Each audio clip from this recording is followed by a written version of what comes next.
Hey everyone, this is Michael again, and we are live.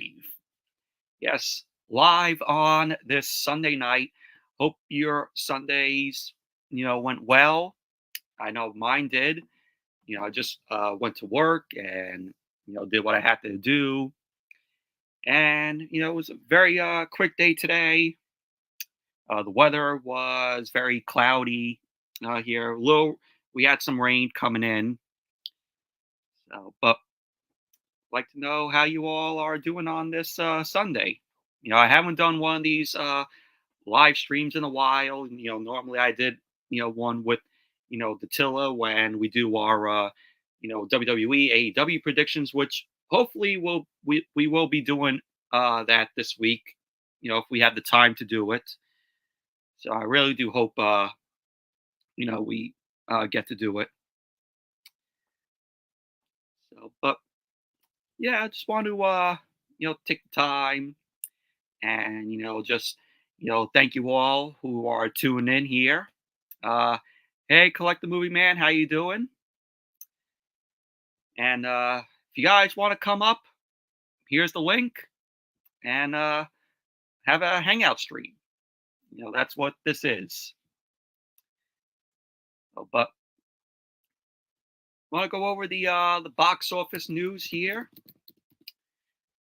So gonna go to IMDb here. See the top five in the box office this week, this weekend. Ever loads here.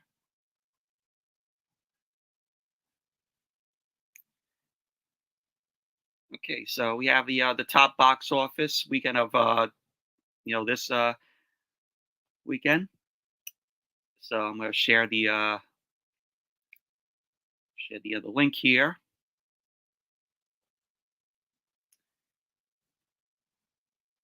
Okay, so here we have the box office for this weekend. We have the Wild Robot, which is at number one here. It made 35 million uh, at the box office this weekend. A Wild Robot, it's been getting a lot of great, fantastic reviews. I cannot wait to see it. Hopefully, I'll probably get to see it next week. So, I've heard some from my friends that the film is good, that the film is a masterpiece, and I think it's probably going to be one of DreamWorks's best animated films. So that's the Wild Robot coming at number one. I'm really happy that it got number one at the box office this weekend. Number two is Beetlejuice, 16 million. So that's pretty cool. I really enjoy Beetlejuice. I had a lot of fun with it. Yes, it's not as good as the original, of course, but I had some fun with it. I know it's been getting, like mixed reviews. Some people enjoy it, some people didn't. But I'm in the group of people that, enjoyed the film and had fun with it. It's not perfect or great by any means, though, but it was fun. Michael Keaton, reprised his role as Beetlejuice was absolutely great. Got a lot of funny moments in it.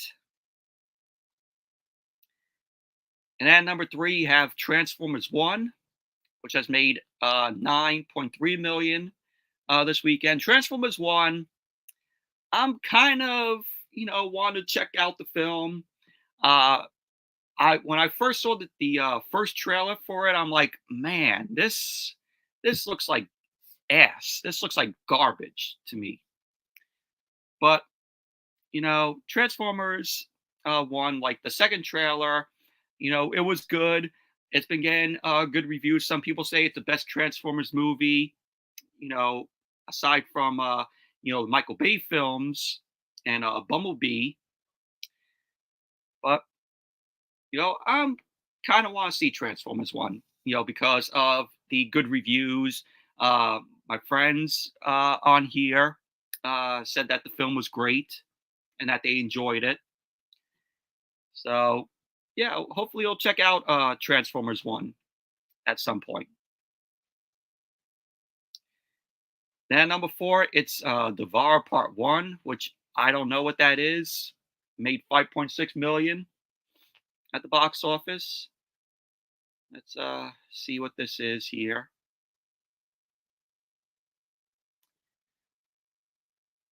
Action drama thriller. This a foreign film?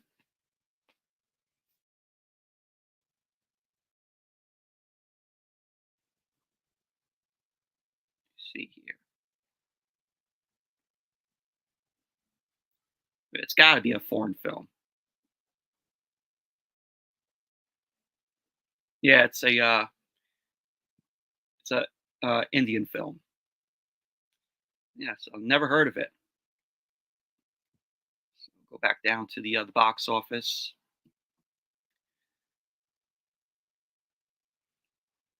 Come on, IMDb load. So we got Speak No Evil at number 5, which I heard pretty good things about. James McAvoy playing a creepy, character. A little different from how his character was in Split, but I've seen good reviews of Speak No Evil, so we got a chance to check it out at some point. So hopefully on streaming. And then at number 6, Megalopolis, Francis Ford Coppola's new film. It only made 4 million. Wow, that's terrible. That's terrible to start out at 4 million. But Megalopolis, I've heard mixed things about it. There are some people that enjoy it. There are some people that don't like it. But who knows? Maybe I'll get a chance to check it out. Will I go see it in the theater? I don't know. My Alamo Draft House doesn't have the film playing there, but there are two other theaters where I am that are playing the film. But I don't know. Megalopolis. I said maybe I'll see it. So, but yeah, that's your top box office for this weekend. Let me see if there's more here. Yeah, Deadpool and Wolverine. Uh, Weekend gross 2.7 million, total gross 631 million. That is awesome. Deadpool and Wolverine is coming out to 4K and Blu-ray next month. Also streaming. So that's going to be pretty cool to finally get it on 4K when it comes out. You got My Old Ass, made 2.2 million. Total gross 2.9 million. Never Let Go. This is the Halle Berry film. 2.2 million. Total gross 8.3 mil. And The Substance. 1.8 mil. Total gross 6.9 million. And I really enjoyed The Substance. I reviewed it on my channel, so definitely go check it out. It is a crazy, bloody, gory, gross film, which has Demi Moore and Mark Qualley. I just really enjoyed the film. Loved it. My opinion, it's a masterpiece. From its characters. With Mark Qualley and Demi Moore. You also have Dennis Quaid in it, who plays Demi Moore's boss, and then he soon takes a liking to Margaret Qualley's character Sue. So yeah, love The Substance. If you haven't seen this film, definitely check it out. I would highly recommend it. It's a great film. This is. It's a body horror film. It is insane. So definitely Definitely give it a watch if your theaters have it. It's definitely worth the watch. Yeah, we got the premiere of The Walking Dead Daryl Dixon season 2, which has Carol in it, which I'm looking forward to. Starts tonight at 9 on AMC. So hopefully I'll be streaming, probably for an hour until the season premiere starts. So, yeah, so let's get to the comments here. Uh, I would join, but Zach and Kenny Sparks are going live at 7:30, and then I have my Penguin TV show to watch. Okay, okay, collect the movie man. I got Rugrats Adventures in Gameland on my Stream app. Oh, that's cool. I am seeing the Joker movie tomorrow for the fan event in IMAX. Oh, nice. Definitely, definitely let me know how it is, because I'm kind of on the fence of seeing the film in theaters. Hey, DJ 92, the Media and Variety Man, how you doing?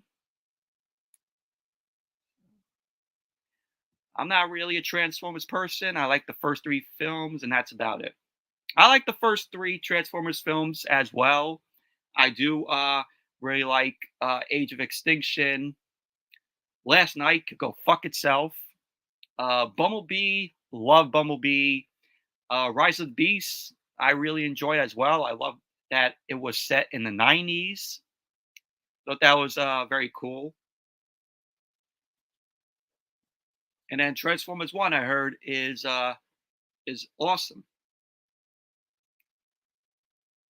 James McAvoy is crazy in the movie. Oh, so he's talking about Speak No Evil. So yeah, glad to hear that he's crazy in the film. Hey, Mohammed, thank you. I'm waiting for the 4K Steelbook to go on pre-order because there's two different editions for the Steelbook. Yeah, I did see these Steelbooks to Deadpool and Wolverine. I actually really do like them. I want to get the one that I saw that has the different looks of Wolverine. Like when you open up the Steelbook, it has uh, all of Wolverine's transformations over the years. So I like to get that, when it comes out. But yeah, we'll go to some movie news. Go to Cinema Blend.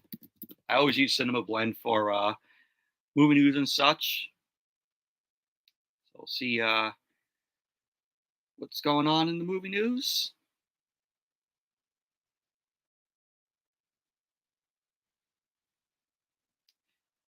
Uh, Beverly Hills Cop and Midnight Run star John Ashton passed away at 76. Rest in peace to John Ashton. He was a good actor. I remember him from that Disney film, which I, enjoy. It's a guilty pleasure. That had Paul Walker and Stephen Warmer. Also had AJ Langer. Dennis Hopper was the villain in the film. He played his character in the film played like the park ranger and was the father to AJ Langer's character.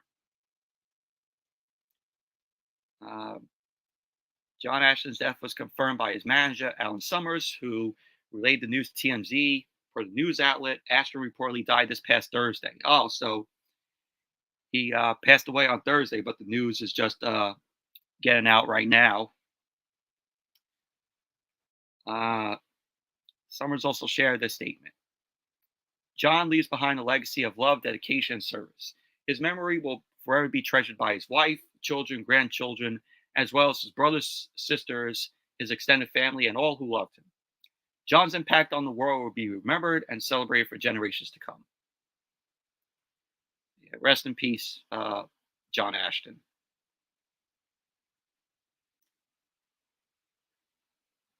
So, he was in Midnight Run, of course, which star Robert De Niro, Charles Grodin, Yaphet Kotto.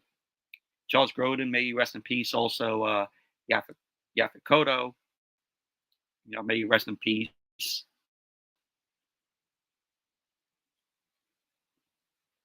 So yeah, rest in peace to John Ashton.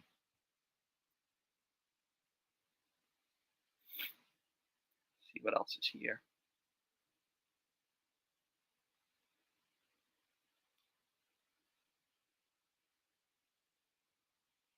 See movie news.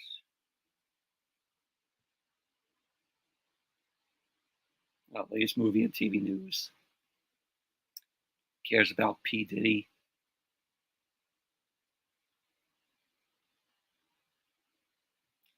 Kate Winslet talks about the connection, Eternal Sunshine of the Spotless Mind, with her new movie. I really want to check out Eternal Sunshine of the Spotless Mind. I heard that's one of Jim Carrey's best films, and he is so good in the role. I heard that's on my watch list. Eternal Sunshine of the Spotless Mind. Go back to the comments here. I'm definitely planning on getting the Wolverine one when it goes on pre-order. Same, probably, or I think I did not see a Deadpool one, so I'm not too sure.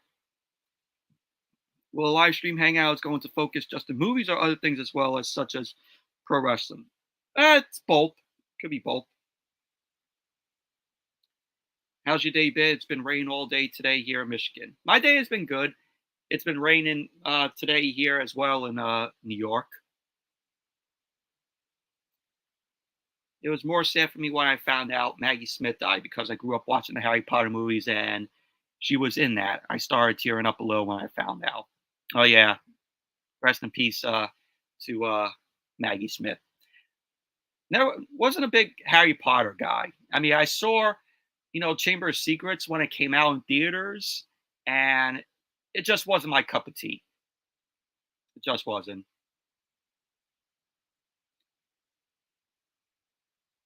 Do I have Letterbox? No, I don't have Letterbox. May their memories be a blessing. Yes. Uh, Terrifier 3.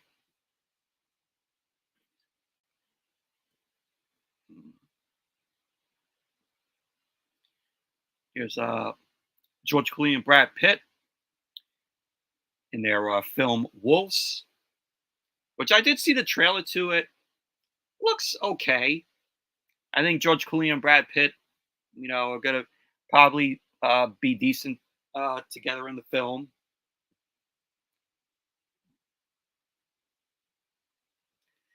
Agatha all along. Haven't watched Agatha yet. I've heard nothing but good things about it from my friends.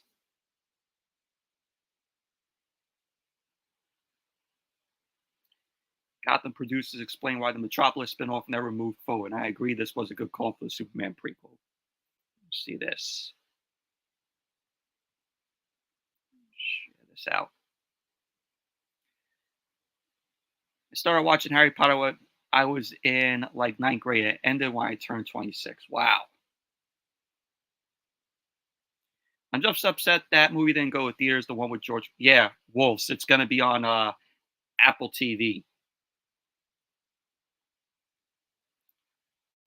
Let me stop the screen here. Let me share screen on this one. Okay, from says right here from 2014 to 2019, Gotham showed viewers what a Batman show without Batman looked like. I really enjoyed Gotham. Gotham was a very good show. I know that the first season it was kind of a mixed bag, but I enjoyed the first season. Despite its problems. But from season 2 onwards, Gotham is a good show. There were changes that were made in the second season, but they made Gotham a really good show without Batman being in it. And of course, you had young Bruce Wayne played by David Mazouz, which he did good in the role. I really enjoyed the chemistry between uh, him and Alfred, played by Sean Pertwee. I think that's how you pronounce his last name. I thought they had good chemistry together. I and also they had a good cast. You had Ben McKenzie as James Gordon, Robert Lord Taylor was good as the Penguin. The Penguin was my favorite character in Gotham. Because Robert Lord Taylor delivered a great performance at the Penguin. He was the standout of the show, along with Ben McKenzie as Gordon. You also have Cameron Bickendova, who plays Selena Kyle, which she did good in her role. You also had Corey Michael Smith as Edward Nigma. He was good in the role. I actually did met Corey Michael Smith and also Robert Lord Taylor at a Fox upfront when the show was still in production. It was in Central Park, and they were both awesome, both nice. Well, I will let you go, man. You have a good stream. I'm going to check out Kenny Sparks and Zach's live stream. Well, thank you, Collective Movie Man, for coming in. Really appreciate it. Says David Mazouz's Bruce Wayne wasn't shown suited up as the Cape Crusader until the final seconds of the series finale. Yes, that was pretty cool. The Fox series had a healthy run of 100 episodes spread across 5 seasons, and during that time, there was also some movement on giving the Superman mythology the same treatment with a Metropolis spinoff. Ultimately, nothing ever came of this project, and after hearing Gotham producers Danny Cannon and John Stevens' explanation for why this was decided, I agree that it was a good call that this Superman prequel didn't happen. Cannon ended up saying this: Metropolis didn't go because we kept saying Gotham without Batman works. It's everything around Batman. It creates the world where he will live right. Metropolis, no Superman. What is Metropolis? Metropolis is the character. Lois Lane was the character that decided to be a journalist. And there's this crazy fucking guy there who might be a genius called Lex Luthor. He's like fucking great things, right? It's good. But we said no, Superman. It was like, nah. Well, now that he said that, kind of agree that this never got made. I mean, what would Metropolis be without Superman? So, you want to watch Metropolis done right? Go watch Smallville. Look how that built with Clark Kent, Tom Welling. Smallville's is on my list of favorite shows of all time, and they did it good. Building up to 10 seasons, and in the end, you see Tom Welling just rip open his shirt, and it reveals the Superman logo on it. We didn't see him take off, but still, it was a good moment. He says right here, Superman was at the very end. It was going to launch the DC Universe streaming service. Yeah, and they were going to order it direct to series. At some point, they had to sit down and write a $120 million check to do 10 episodes of the show.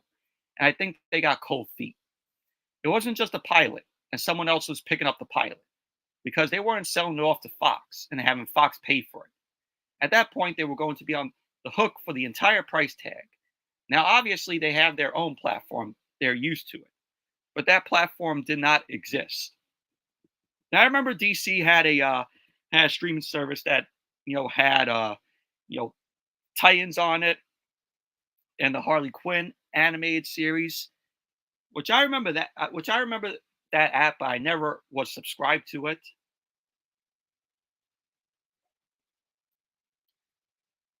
But yeah, but since we didn't get Metropolis, we got Krypton, which was on Sci-Fi for 2 seasons, which it was okay, wasn't great or perfect by any means. It was a different kind of Superman prequel. Just on the planet of Krypton. But like I said, it was okay, but not great or perfect by any means. But yeah, I'm kind of relieved that that they didn't do the Metropolis Metropolis series. Hey, Jared Runner, how you doing?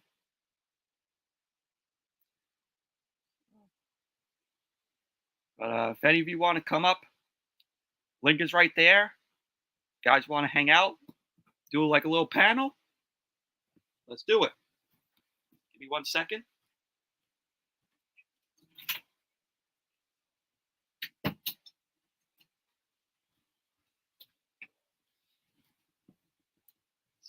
Yeah,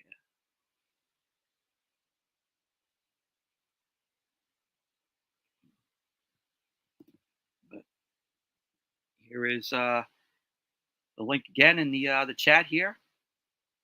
If anybody wants to come up, there you go. Let's see here.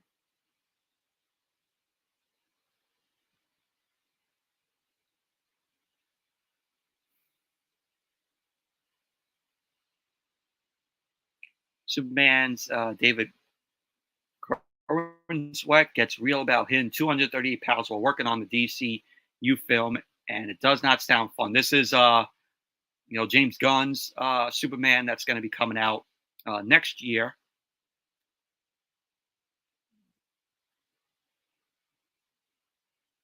Share this here.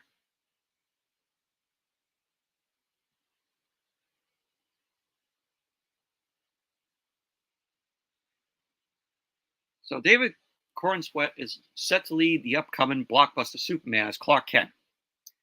It's a buzzy project directed by Guardians of the Galaxy's James Gunn, and the cast includes Rachel uh, Ross Nahan, I think that's how you pronounce her name, and Nicholas Holt as well. Cornsweet needed to bulk up and get in superhero shape. He accomplished his goal, ultimately getting to 238 pounds while working on the movie. Based on Cornsweet's recollections, it doesn't sound like it was all that fun. And he explained this. He said, I wasn't 238 pounds when we started shooting. I was 238 at my max. It was so awesome. I want to go back. I put on like one of those crew neck sweatshirts, champion, and I put on one of those sweatshirts like an XL or double XL. And I was like, I fill this out. This is amazing. I didn't fit into any of my pants. Wow. So no fun for Cornswell to, get in that, good of shape, for, to play a superhero. So, but that is crazy. 238 pounds. Can't wait to see this film, how James Gunn is going to do this film next year. So we'll see how it goes. Go back here. I had the Chucky series, got canceled by Sci-Fi. Sucks. I really enjoyed the Chucky series, but since it got canceled, we all know that there's going to be probably another Chucky movie coming. But Sci-Fi, any of their shows that that they put out, like it has a good first season, and it has a good kind of second season. And then after the third season, they're like, well, sorry, we're canceling the show. Any of you that liked it, ha ha ha, off. Sci-Fi, they have like no passion for its fans. I'm still pissed that they canceled the Magicians. We got some guests here. I'm only dropping in for a little. Grant, Hey, we got my boy Luke. Hey, Luke. What's going on, guys? Why did it take Michael dropping the link for me to finally be on one of these things with you again? Bruh.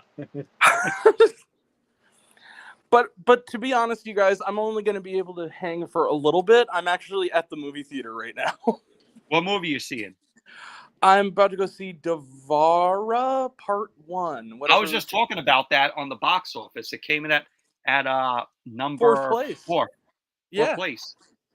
These movies, man, when they have a big star in them, like they pack out. Like this has Junior NTR, who's like one of the biggest stars in India. So yeah, it doesn't surprise me at all. I heard, Grant, I heard you saw Megalopolis. Oh, you heard that, did you? Yeah. How is that film? So that everybody know that's watching. I need to get into character. Whoa, man. Lifetime. Meta humor, man. Oh, yeah, everything is time. Sometimes we run out of time, and sometimes we have plenty of time, and sometimes we don't have enough time. Time, man. Metropolis, utopian, man. I'm Shia LaBeouf. 2.5 hours of that. Francis Coppola, take your medication, bro. Like, you've clearly lost your mind. What happened, dog?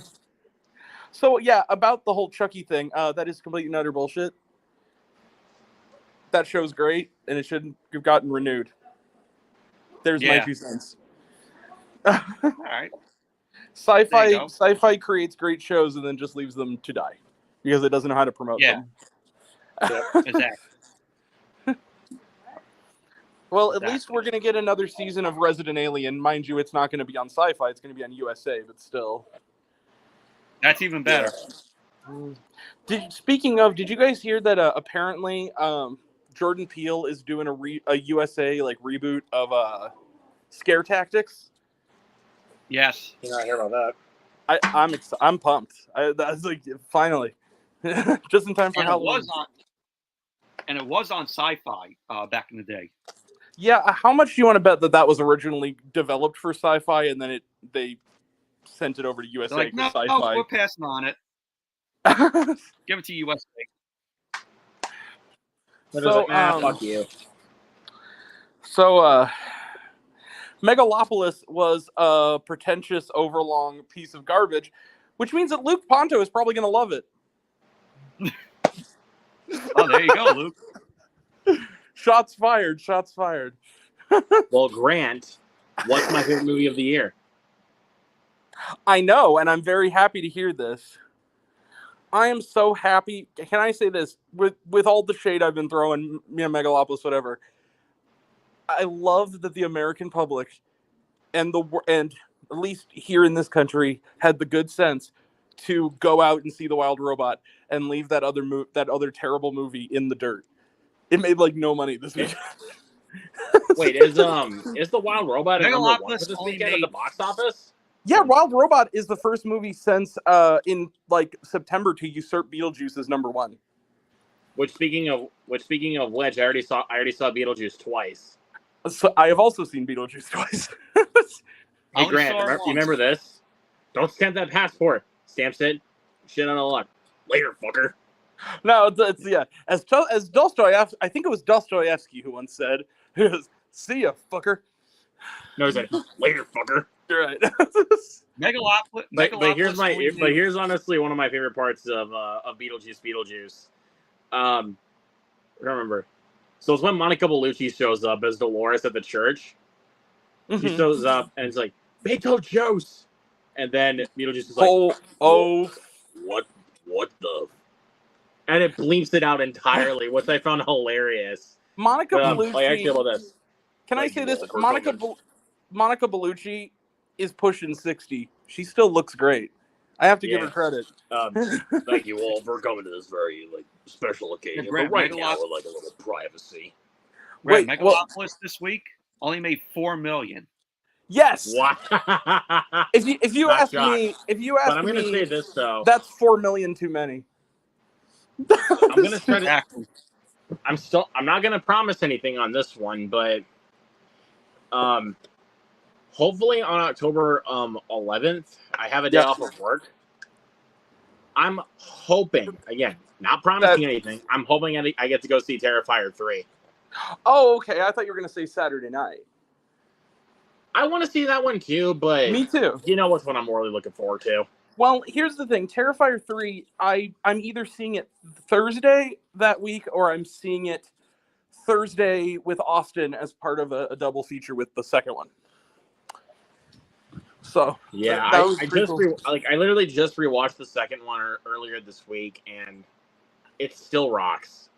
But I actually got my ticket for Saturday night, and you know what I did? I was being cute. It's not the only film I'm going to see that day. I'm also seeing My Hero Academia and Piece by Piece that day. But I intentionally scheduled. So for those who don't know, this film is about the first Saturday Night Live. I'm seeing that. It aired on October 11th, 1975.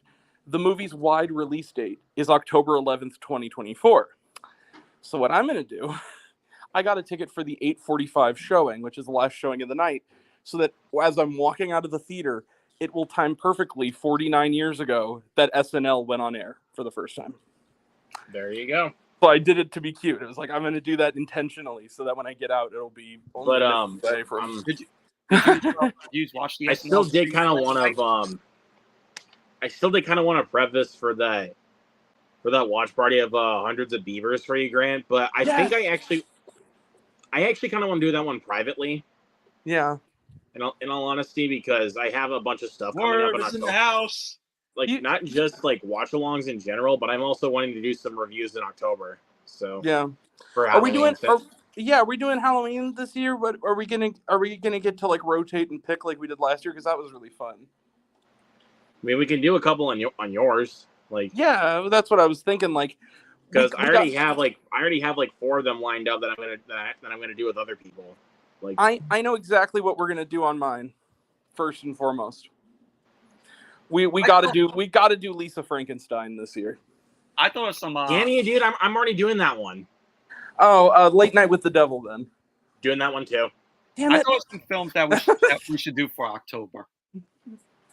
Okay. Because believe it or not, I'm doing Lisa Frankenstein, Late Night with the Devil, VHS 85, and Abigail. Which I'm going to be on the Abigail watch along. Speaking of, that's going to be one of, I already have it set up to be one of the 31 movies of Halloween on my Letterboxd and on YouTube is VHS Beyond. I'm really excited for that. I'm excited to see that one too. I mean, I loved 85. I've loved all of them. By the way, except for Viral. Viral sucks. By the way, Viral is one of the worst films ever made. It is. But I got to tell you, you know what? The O'Fallon Theater is getting on Friday. What's that? They're only showing it that night at 9:30, and I told Ryan, Ryan, we got to go see this because I've never seen it projected. I've seen it. It's one of my favorite films. The original, for the 50th anniversary, they're showing the original OG Texas Chainsaw Massacre on the big screen. Yeah, you got to go to that, dude. Hell yeah. Also, when are you seeing Joker? Joker, I am seeing it Thursday. I'm planning to go next Friday. Mm-hmm. If they're not getting, I'll just say this. If they're not getting, I'll just say this. If they're not getting anything else, I might do a double feature and go see The Wild Robot again, or I might just go on Thursday and see it again. I was thinking about seeing it again today, but I just didn't have time. Cocaine Werewolf. Is there an actual Cocaine Werewolf movie? There's actually a movie called Cocaine Werewolf. Let me guess, it's on Tubi. Go figure, right? Oh, I know what we're going to do. Luke, I know exactly what we're going to do, and you didn't think of this because you haven't seen this one. Speaking of Tubi, we're going to watch Lowlifes for Halloween. That's going to be one we're going to watch, and then I will actually review it. That'll be the review. This guy, it's actually good. It's actually decent. This guy down here wants me to see Longlegs. Are you guys doing a Longlegs watch along? Speaking of which, I own it. Are you guys doing that for Halloween? No, like, because to be honest, I don't really think that long legs is like watch along material. To be Really? honest. You don't. I don't really think it is. It's the almost birthday girl. Happy birthday to you. And then, I might send Michael a copy though, because I really do want him to see this. Thank you, Luke. I appreciate that. Like this movie, dude. Long Legs is unbelievable. It's great. It is. Hey, Luke. Like I saw it.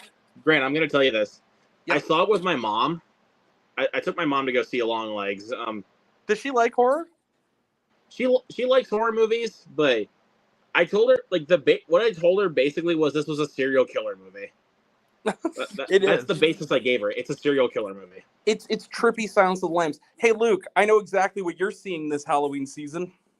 Hold on, let me shift my camera. Of course. Hell yeah. Of course I'm seeing that. I love Smile. I haven't seen the first. And that sequel actually looks really creepy. It does, especially that little girl. She was creepy. She was giving those eyes. Dude, I'm telling you right now. Anytime I see that trailer now, I can't look at her because it's like that's too creepy. Like, how creepy would that be in real life if a little girl was walking up to you smiling like that? But Michael, I have a question for you. Go ahead. Because you're the only one other than on here currently that I know, the present company, that also has an Alamo near their house. Mm-hmm. Are you going to dismember the Alamo? The marathon? I don't think we're getting it. Really? Oh, yeah. I'm going. I'm going that Saturday. The 8-hour long, like all day, close horror marathon. You actually want to know what? It's the movie. It's the 26th of October, is when they're gonna do it. Right. But you actually want to know what movie in October besides Smile, Joker, and Terrifier that I'm also really looking forward to? Venom. Grant, yes, sir. Venom: The Last Dance. I'm looking at that actually looks really good. Like it looks really good. I know that as a critic, the stick up my ass must prevent me from liking those movies, but damn it, I like those movies. I have no shame. They're fun. Like they're actually really fun. They're really fun movies. Like, they're not high art, but they're fun. But I'll tell you right now, from that final trailer that we got of Venom: The Last Dance, it looks like they're up in the stakes. No, yeah. Like, it doesn't like it definitely looks like they're up in the stakes, which I like. I like when they do like a third movie and they're really gonna up the stakes. Guys, we're kind of all talking over each other. What, Michael?Id you guys see the popcorn bucket for Venom? Let me guess. You can fuck it. No. I have the Wolverine one. I'm trying to. I have also. I think Grant. I think I might have shown this to you, but when I saw Longlegs, I did get this. Nice. Oh, let me guess. You got it. You went to a Cinemark. Yes, I went to a Cinemark. That's where I got this. I gotta say, I went to my first Cinemark in January when I was in Utah, and I bought 2 blankets from there. Their blankets are awesome. They're nice and soft too. I also the same Cinemark when I saw Longlegs, I did get the alien popcorn bucket. I think at that Cinemark I saw. Well, I think I went twice, but the first time I saw American Fiction. I went with my family to see American Fiction at that Cinemark. I'm trying to see what other ones I wanted to, because for watch-alongs I did this one already. So here's what the popcorn bucket is going to look like. Yeah, but that's not really a Halloween one. Oh yeah, you can totally. We need to. Somebody on TikTok needs to, if they don't get if they don't get flagged for it, needs to take that popcorn bucket, the Wolverine one, and the Dune one, and have it be a group sequence and have it play "I Believe in Miracles." No, they should just play a prayer by Madonna. They just play "Let's Get It On." No, where's Bye Bye Bye? No, what about Bye Bye Bye? They play Vampire Money by My Chemical Romance, but only the opening line. Yeah. 3, 2, 1. We came to. There's a child near me, so I'm not going to say the whole thing. But Grant, 3, 2, 1. We came to fuck. Yes. Boom, you're welcome. So, Grant, Everybody party till the gas man comes. Anyway. I was telling Luke last night that we should do a watch along since it's going to be October. We should do a watch along of Event Horizon. I have not seen Event Horizon in like 20 years. Honest it's really God. fun. It's really good. Like, very good. Think of it as like, it's like one of those films that's like, it's definitely like Hellraiser in space. If I remember, it's like Alien too. If I remember correctly, isn't the director's cut better? Like it's There's more no cohesive. Then wasn't there an alternate version though, like an edit that they did? There was a like a director's cut, but the footage was pretty much destroyed and got lost. Oh, but yeah, Megalopolis bad. Wild Robot. I'm still. I actually when my mom, her favorite animated film ever. It's one of her favorite films of all time since that she watched with us as kids was Lilo and Stitch. So I told her it's the same director, and I said, "Mom, you have to see this movie. Like I will take you and see it again if you want me to. You have to see The Wild Robot. You'd love this movie. It would make you cry." I do want to. So now because of that, you actually want to. So Grant, you want to know my updated top 5? Yeah, sure. So obviously from 5 to 1, Deadpool and Wolverine, because fuck yeah, of course. Number 4, I will say if Longlegs didn't come out this year, this would be my favorite horror movie of the year. Cuckoo. Oh. I feel like I love Cuckoo. Cuckoo to me is that same instance of Ninja Turtles last year where it's like I liked it a lot. I really wanted to love it. I liked a lot about it, but I couldn't quite go. I gave it 5, but it was a low 5 because I just thought it was ambitious, but it didn't quite stick the landing. But Hunter Schafer was great, and I thought that there was a real.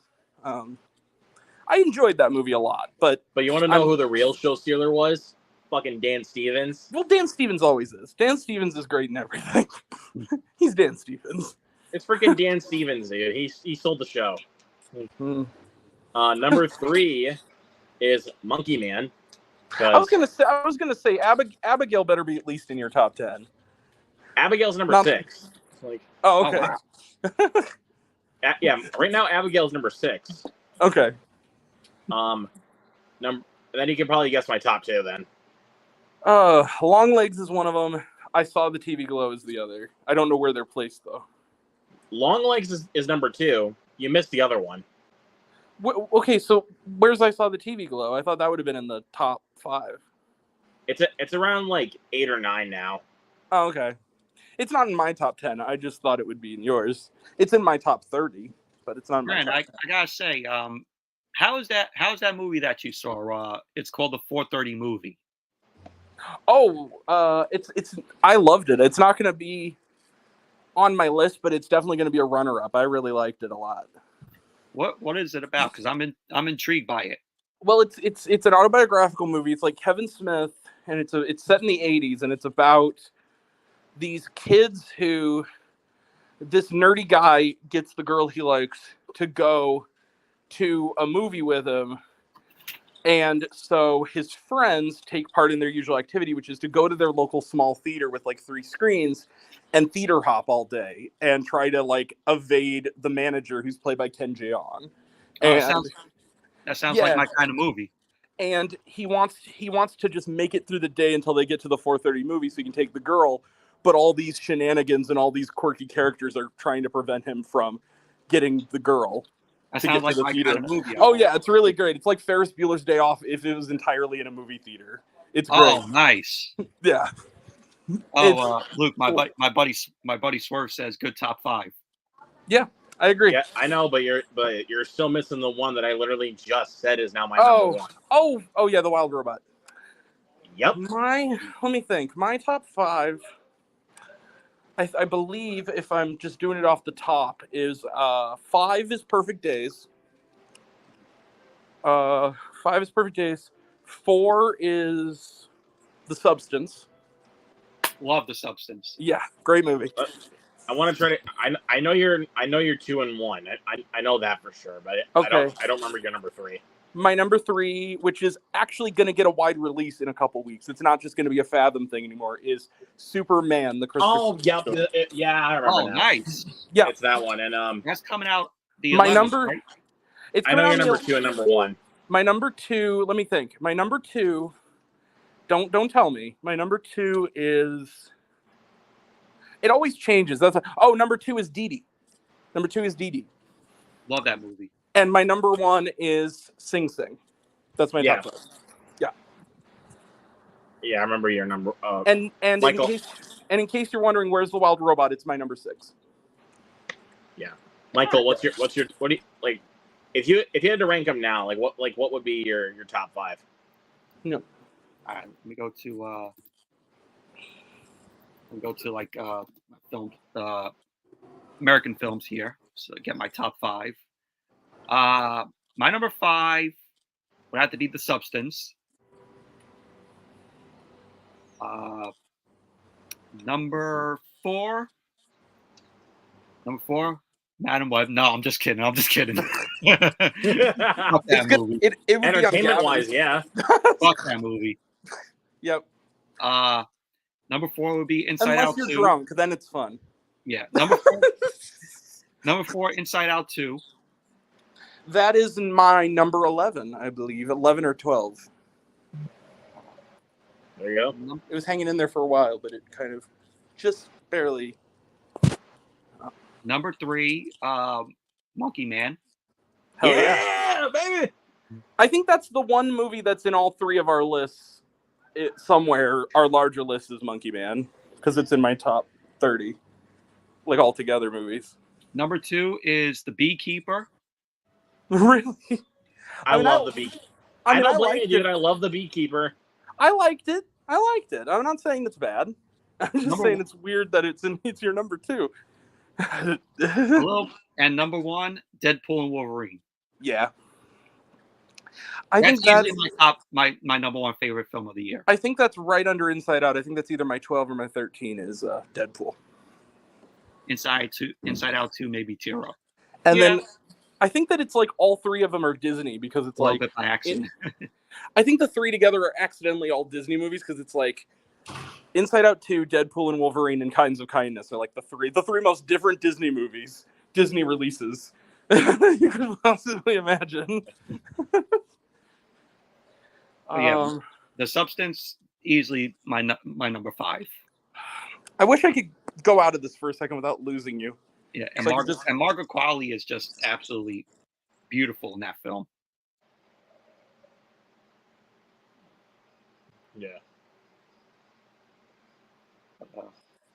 But also, I gotta show this off, Luke. I just got this in today. There you go. Ordinary People, great film. Best picture. I'll rewatch this film again. I will be reviewing this film tomorrow, I think. For those curious, and then I gotta go, y'all, because I'm standing in the lobby and my battery's gonna die. My next 5, my 6 through 10 are Wild Robot is 6. Oh crap, man, I forgot. Yes. Loved it. Yeah, it is. Guy just. Chris Hemsworth did Prime justice to the. Dude, and they actually gave a good reason in the Not plot. Ghostbusters. Sorry. This guy just stopped me. I'm sorry. I've been. No, it's okay. As Asper. No problem, bro. I'm making a scene. I apologize. No sacrifice. No sacrifice. For That I'm a huge Transformers fan. I have a 95 Camaro because of Bumblebee. fucking I'm dude. obsessed. I cried. It was a beautiful. Dude, They did such a good job. Dude, I said to people, it's imagine the fall of Anakin Skywalker if it were done well. And that's this movie. Megatron, I genuinely felt like there was actual emotion behind his deceit and everything.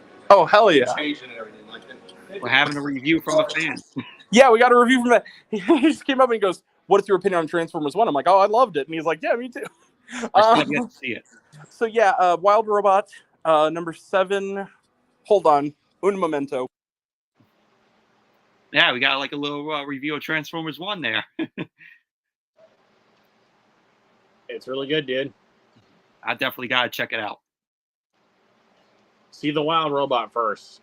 Yeah, I'm seeing. I think I'm going to see that first. I'm going to see the Wild Robot first. Hopefully next week, and then Transformers 1 maybe the following week, because my friend wants to go see it. So considering I'm on vacation from work, not this upcoming week, the following week, I'm gonna possibly go see it. There you go. Yeah, and then my birthday's in 3 weeks as well. There you go. So I might do a little. Hopefully, might do a little birthday stream. So Yeah. hopefully, have everybody on it. I guess while I'm waiting on him, I'll go through my my 6 through 10. Mm-hmm. Number 6 is Abigail, like I said. Nice. Number 7 is Beetlejuice, or should I say, the juice is loose. I'm gonna do that. Number 8, Alien Romulus. Number 9, I Saw the TV Glow. I still have yet to watch that. And then number 10, speaking on Kaylee Spaney, Civil War. Not bad. How ironic! She's in two movies in my top 10. Yeah, And then Elf, Dan Stevens is in 2 movies in my top 10. Nice. So I think that should be like the roundup. Like actor of the year goes to Dan Stevens, and then actress of the year goes to Kaylee Spaney. She's in 2 movies in my top 10. That explains why I couldn't get through. My microphone turned off. Hi. No, yeah, I was gonna say I heard all of it. The funny thing about Civil War is that I now have 2 movies that I gave that would at least be a runner-up that are allude to or are about Lee Miller, because that's on there and Lee's on there.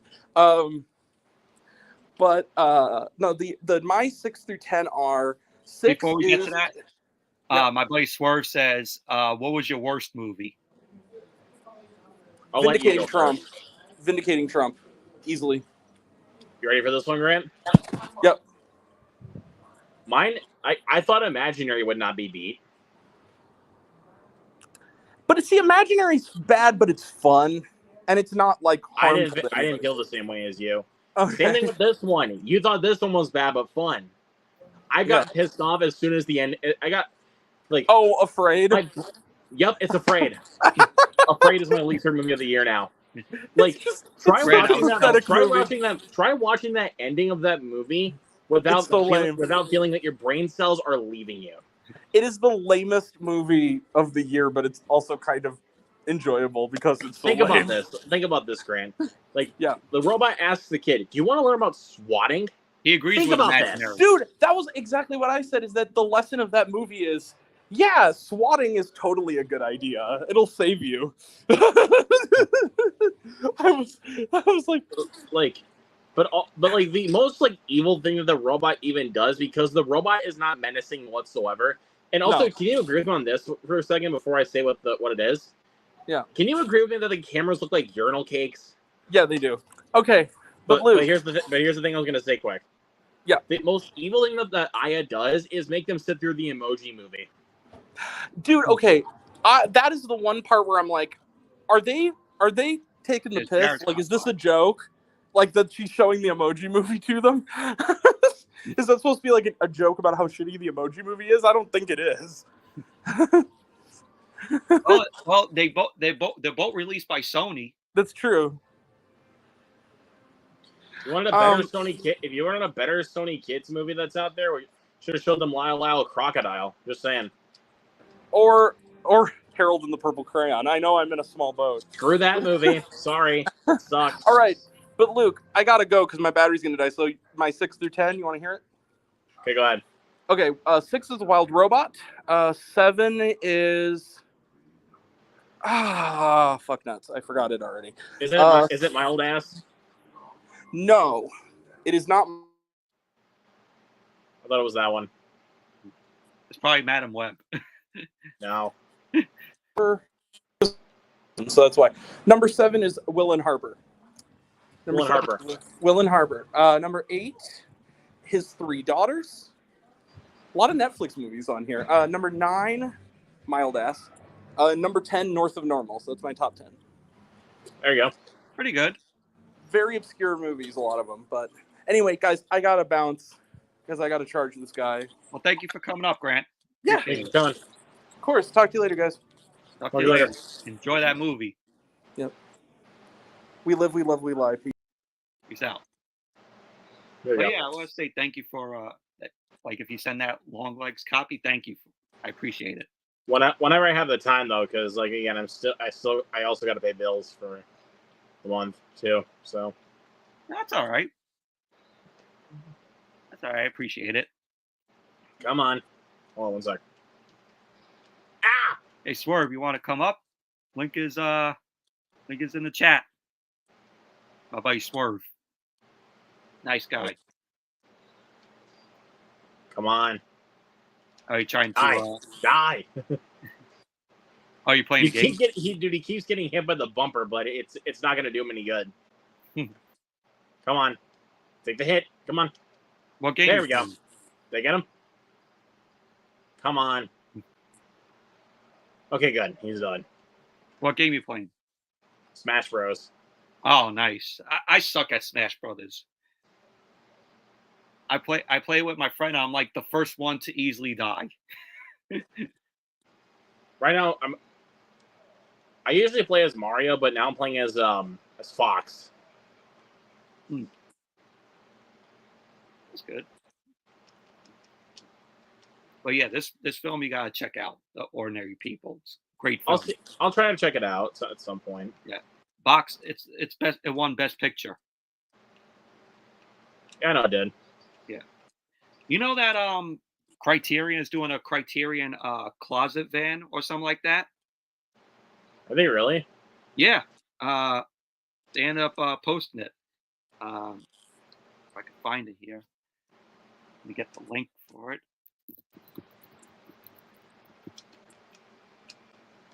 Yeah, right here. God damn it. The Criterion closet is in the road.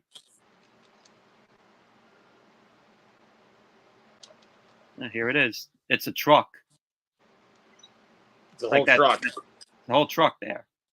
They're going all over. They're going all over the U.S.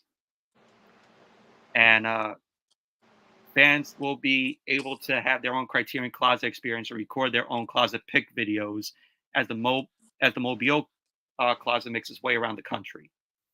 So it's going to be here September 28th to the 29th, which is today, and October 5th and 6th here in New York. And that there will be partnering with film festivals, arts institutions, and other cultural organizations to bring the closet to more and more communities. And there's going to be more location announcements. So this is what it looks like.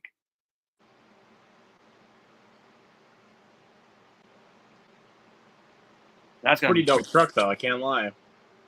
Yeah, that's nice. I would just go to the city just to get into the Criterion closet truck.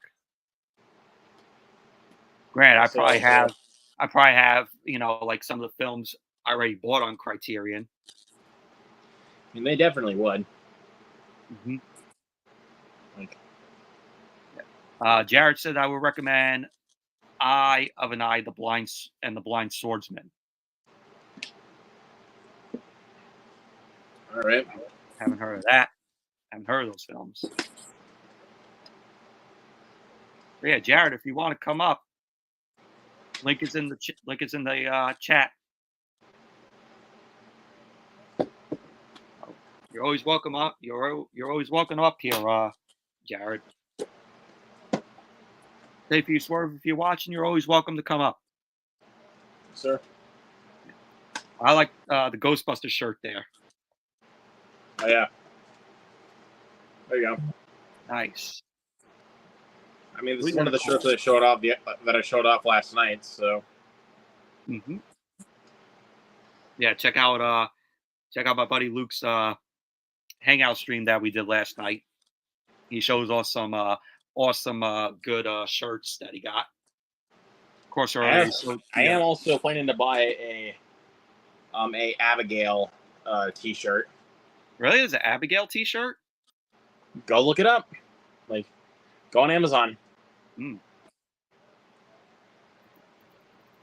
That's the first time I'm hearing about an Abigail T-shirt. Which, if you guys are watching, Tony Leach actually has a Abigail T-shirt. Oh yeah, there is. Pull it up. So that way people can see the proof. He's not making it up, folks. Here is proof. There it is. That's exactly the one I'm talking about. Is that Here's the poster? shirt right there. It won't let me zoom in. And I am gonna buy that shirt because that's also a good that's also a good rep for the movie because the movie is awesome. Oh, here it is. And for any of you who are watching, me and Luke will be doing. Well, Luke is doing a watch along of Abigail this Tuesday on his channel. Yep. So I will be a part of it. First time watch. So live reaction. Eyebrow. Was it? Sorry, I felt like a shock on my eyebrow or something. Oh. Felt weird. But yeah, at some point after that watch along, I will review the film right here on my channel. Yes, sir. Mm-hmm. And also, actually, if you enjoy the film enough, get the shirt, like, so you can rep it. Oh, of course. With a girl that is a ballerina vampire. Yes, sir. Yeah, so that's gonna be a fun watch along this Tuesday. So definitely go and check out Luke's channel, and if you have the film, watch it along with us. Yes, sir. What time is the other watch along? It's at 7. So it's at 7. So my end will be 8 o'clock Eastern. Yeah. So 8 o'clock Eastern, 7 o'clock Central. 8-7 Central on Luke's channel. Only on the Luke Ponto channel. Only on the Luke Ponto channel. Check it out. I might send you the other ones if you want to get also get first time reactions for the other 3. Which ones? VHS 85, Lisa Frankenstein, and Late Night with the Devil. I'll see. Late Night with the Devil is going to be a crazy one, dude. Especially when you get towards those last 15 minutes. I heard those last 15 minutes are crazy. But also, right. I'm one of those lucky people that got this version. Yeah, that is beauty of a steelbook. That is a cool steelbook there. This steelbook is actually now out of print. Oh wow! So yeah, that was quick, huh? That really was. Because as soon as I got my steelbook, there was actually no listings for it on Amazon, and it was temporarily out of stock. And it still is. It's still temporarily out of stock. Wow. So I will say I'm happy to hold on to this. I'm actually really happy to hold on to this beauty. Because this thing is a beauty. So Luke, I gotta show you this now. And I know you had the film on Blu-ray, but this is a film that has features. And that is The Last Stop in Yuma County. This from Umbrella Entertainment.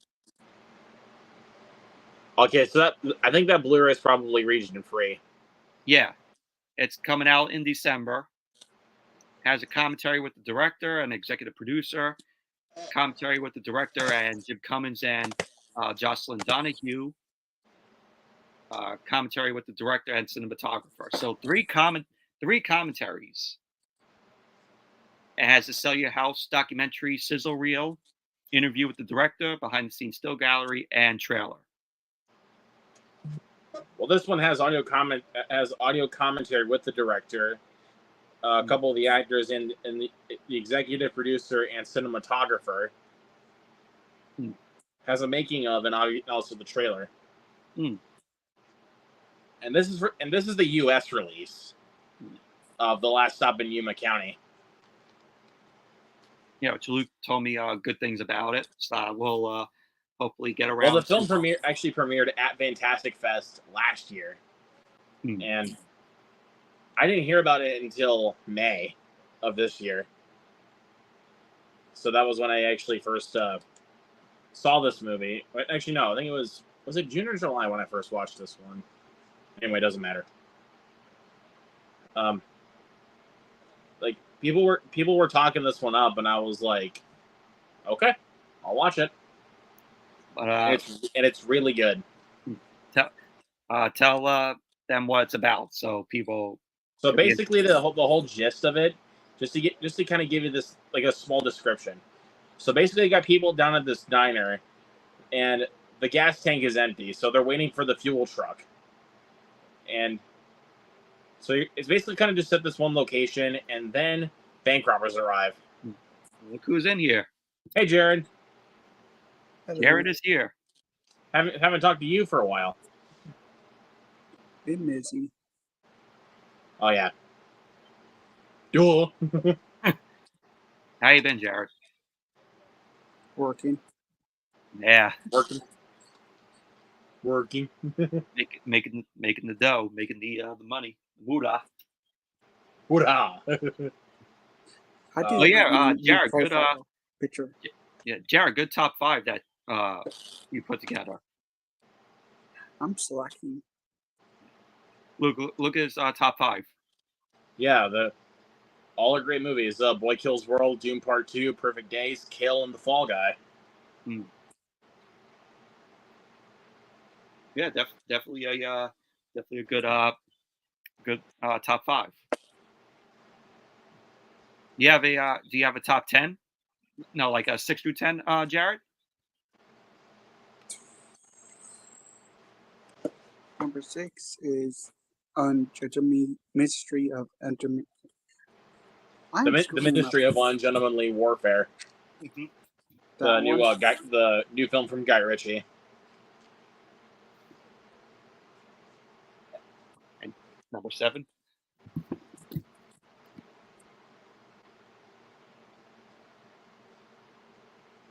It's number 7.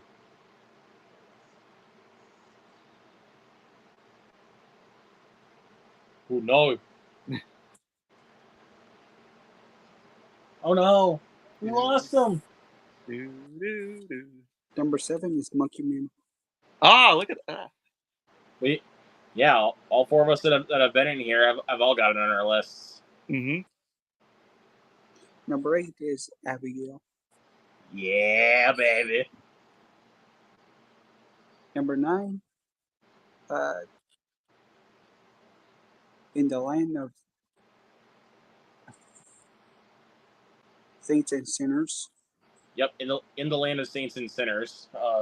Never heard of it. Then Deadpool Wolverine at number 10. Oh, look at that!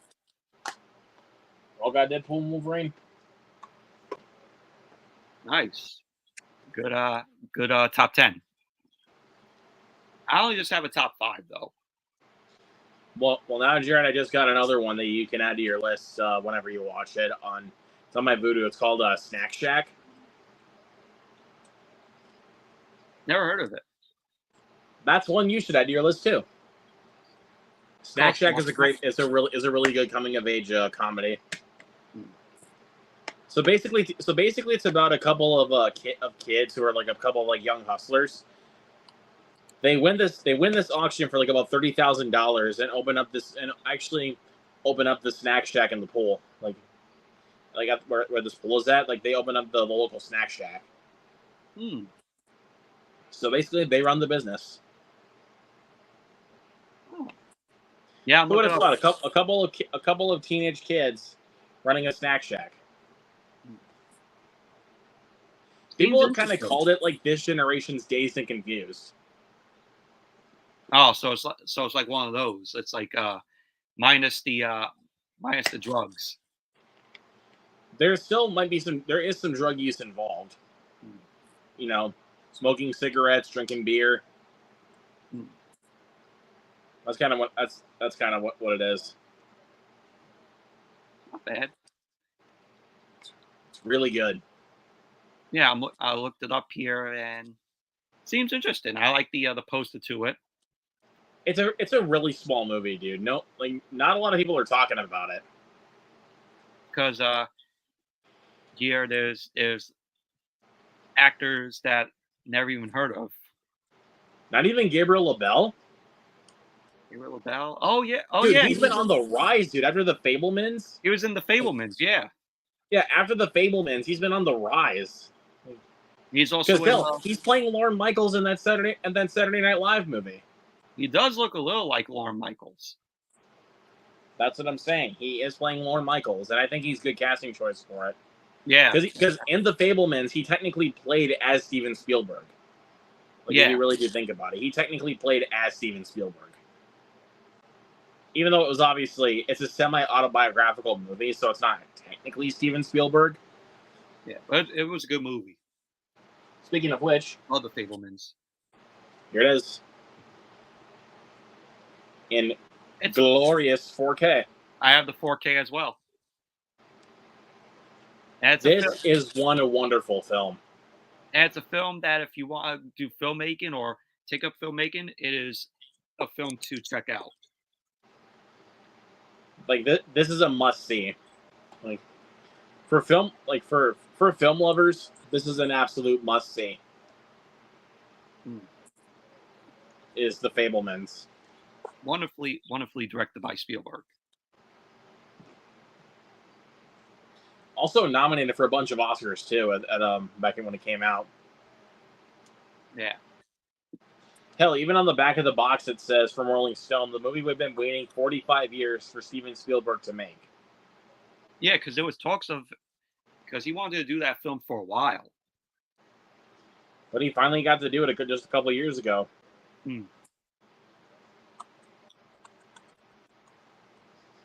But I understand why it took him so long to get it off the ground.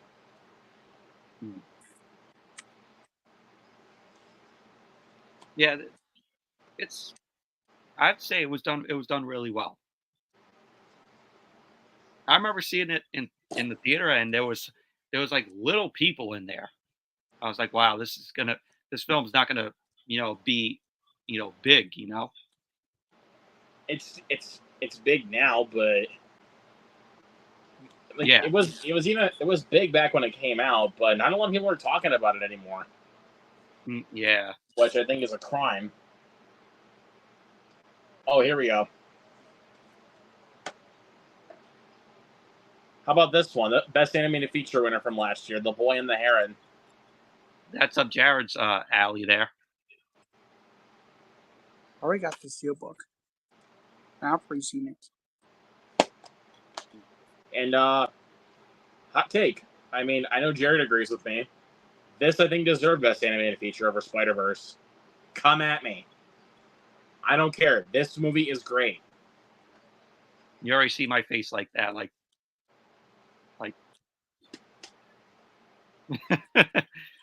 Okay, you haven't even seen The Boy and the Heron. I know.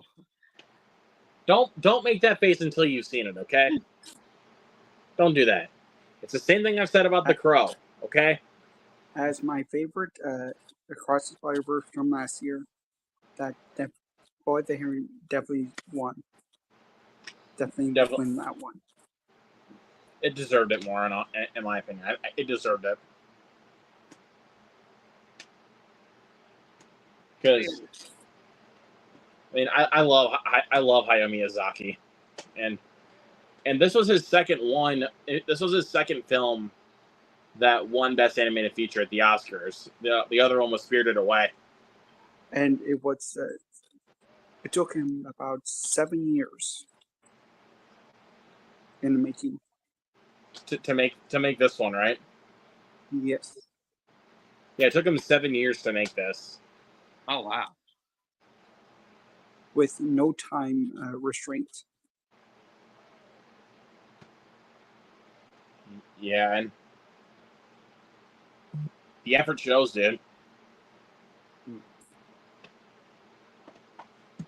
Well, yeah, but I never watched, any any anime films except for Akira. That was it.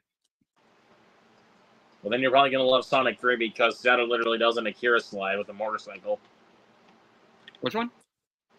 Sonic 3, once that comes out, Shadow does an Akira slide in the trailer with the motorcycle. Yeah, I saw that. That was pretty cool. That's badass, dude. You know, Also, hold on. Listen to this. Hold on, buddy. It's impossible, is it?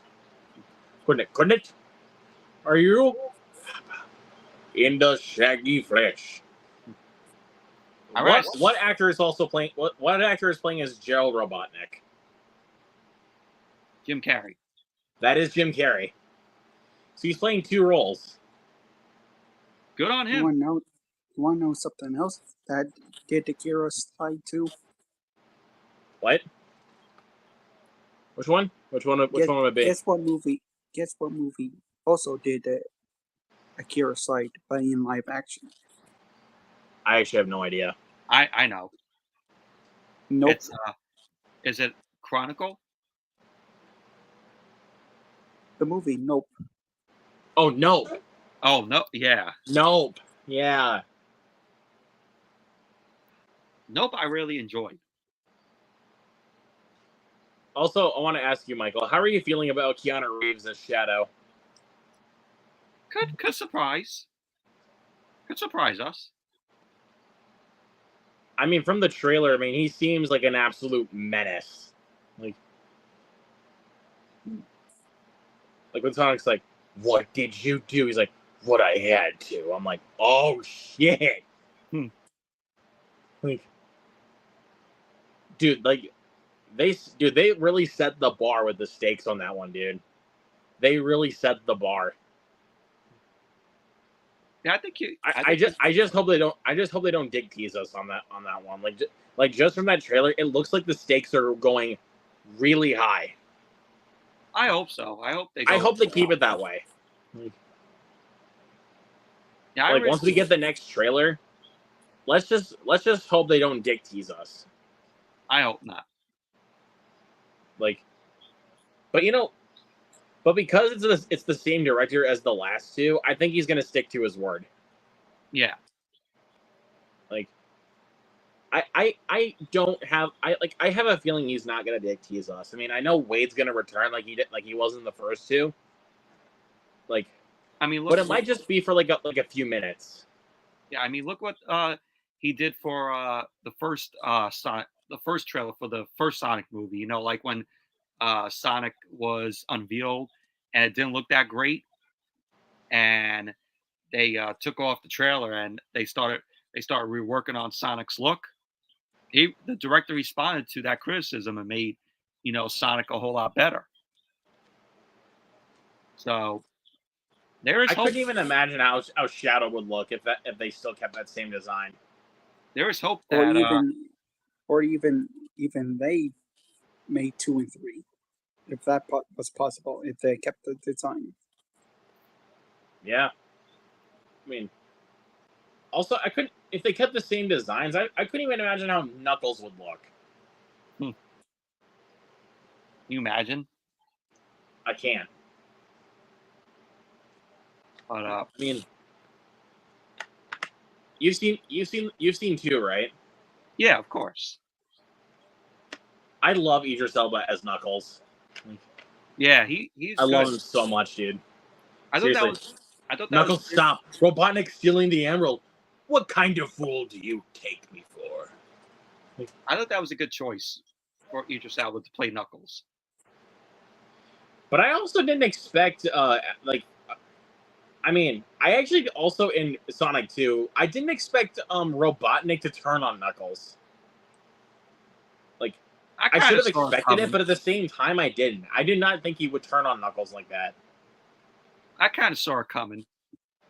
I didn't, honestly. It's well, they bonded pretty well in the beginning. like even especially like when they were trying to take down Sonic.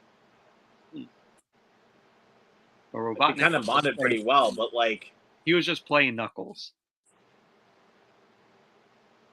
Yeah, he's more impressive than the Hedgehog I fought previously, dude. I'm standing right here. Yeah, I really enjoy Jim Carrey as Robotnik. Nobody wants to fight you, Sonic. I want to fight him. Sonic, I would like to fight. Now, actually, hold on. Wait, he did like robot sounds like when after Knuckles got run over. Like, like, wait, hold on. Like, also, what is going on? Robotnik's back, and who is Clifford the Big Red Rage Monster? Like, whenever they use pop culture references in the Sonic movies, they're used in a way that is funny. Like, they use it at the right time. I cannot wait to see what they're gonna do with the third film. They're probably gonna make some more Marvel jokes. Yeah, because I've seen people compare the second movie to like I've seen people kind of compare it to like at least like a Doctor Strange portal. That's what the rings do. The rings take you to different worlds. exactly. So I don't think it's right to compare it to like a Doctor Strange portal. And that's the only thing different from the games. Like the rings are supposed to take you to different worlds.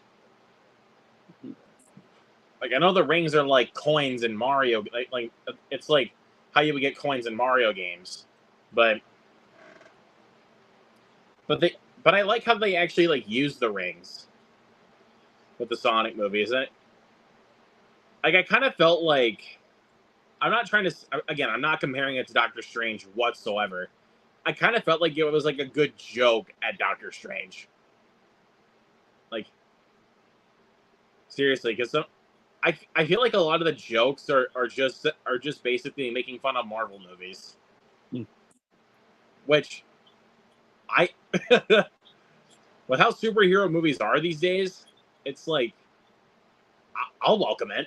Like, I mean, hell, Sonic made a Winter Soldier joke in the second one. Like, once Knuckles comes into the picture, like during his snowboarding scene, he's like, "Oh, great, the Winter Soldier," and I'm like, that was clever. Again, whenever they do jokes like that, they do it in a clever manner. Like, it's not just like, "Oh, hey, remember this?" Like, they do it like so subtly and so cleverly.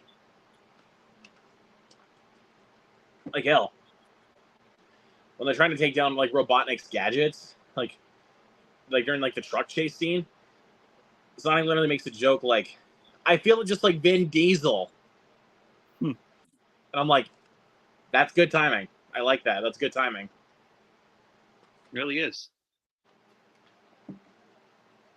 But I'd rather go see Sonic 3 over Mufasa that opening weekend. Like, here's the thing though, I might do a double feature of both. I think I'm gonna save the better one. I'm gonna save the better one for last. Oh, you guys see Mufasa first, and then Sonic 3 afterwards. Sonic 3. Because can we admit that Sonic 3 is going to be much better than Mufasa? Yeah. Like, can we all agree? Yeah. Because at least Sonic 3, the stakes are up. Like, who was asking for a prequel for the live action? Yeah, who was asking for another live action Lion King movie? Bullshit, dude. Bullshit. No. That's bullshit, dude. I wasn't asking for it. It was a surprise when I found out they were doing a prequel. Hey, I'm looking forward to it. I will say visually it looks great. Mm-hmm. I'm not sold on the story at all. I'm not sold on it.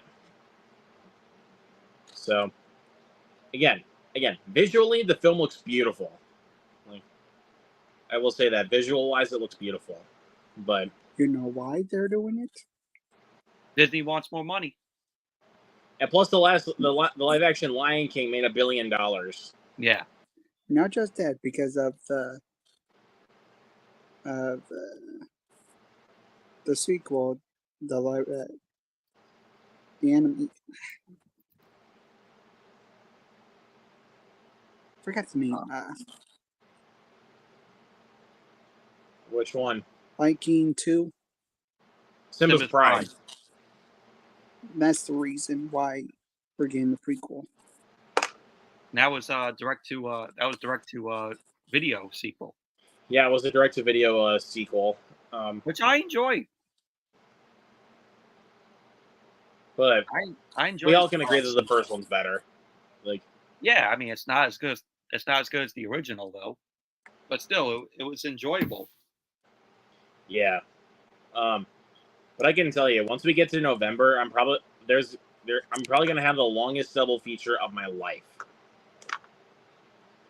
Wicked and Gladiator 2. Because 2.5 hours for Gladiator 2 and then 2 hours and 40 minutes for Wicked. I'm only seeing Wicked. That's it. Well, I'm seeing both because I love the original Gladiator, and I'm really excited to see what they're going to do with the sequel. Now, do you think Wicked's going to do well at the box office? I mean, it has a $145 million budget. Guaranteed, dude. I mean, Wicked is like the most popular musical like of all time. I think maybe it'll probably hit maybe 200, 300 million.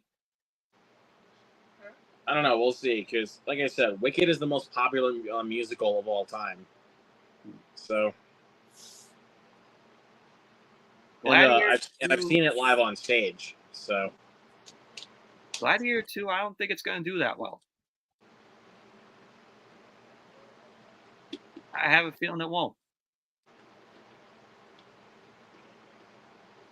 It's too. Honestly, November looks kind of dead until we get those two, and Moana.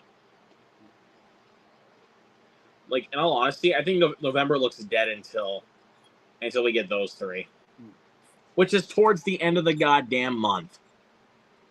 Yeah. I heard they're doing. So yeah, November is gonna be dead, dude. Yeah, I heard they're doing a live action Moana. Disney wants to do a live action Moana. I'm good on that. I wouldn't mind it. Because like I said though, because we already know that October is looking stacked with new stuff. Because we got Joker coming out next week. We have Saturday Night. We have Terrifier 3. We have then we got My Hero Academia. Yep, My Hero Academia. We have what is it? This movie called We Live in Time, starring Florence Pugh and Andrew Garfield. It's from the same guy that made the movie Brooklyn, starring Saoirse Ronan, which is very good, by the way. Highly recommend. What else? And Smile 2, of course. Really excited to see that. And Venom: The Last Dance. Oh, wait, also this little horror comedy called Your Monster, starring Melissa Barrera. Never heard of it. That seems pretty interesting. I can't lie. Your Monster sounds pretty interesting. Like, it's very different from like what Melissa Barrera has been doing recently with like her final girl roles. Because obviously she played she was Sam in the last few Scream movies, which she was obviously the final girl. Same can be said with Abigail. She's our final girl in that one. All right. Now, you got also Red One with The Rock. It looks fun, but the internet is tearing that movie to pieces, dude. It looks fun.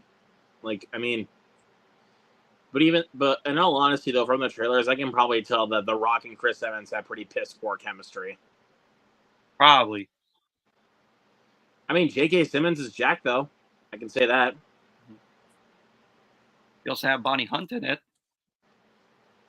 Lucy Liu's also in it. Mm.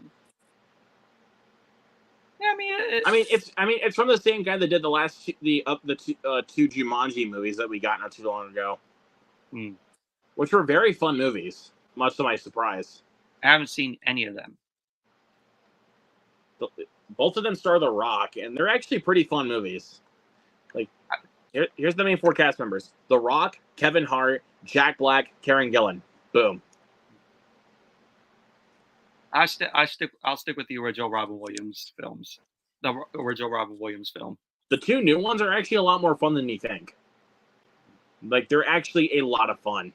I mean, you kind of get to see The Rock play a little bit more against type. Same thing with Jack Black. Like, you get to see Jack Black play against type.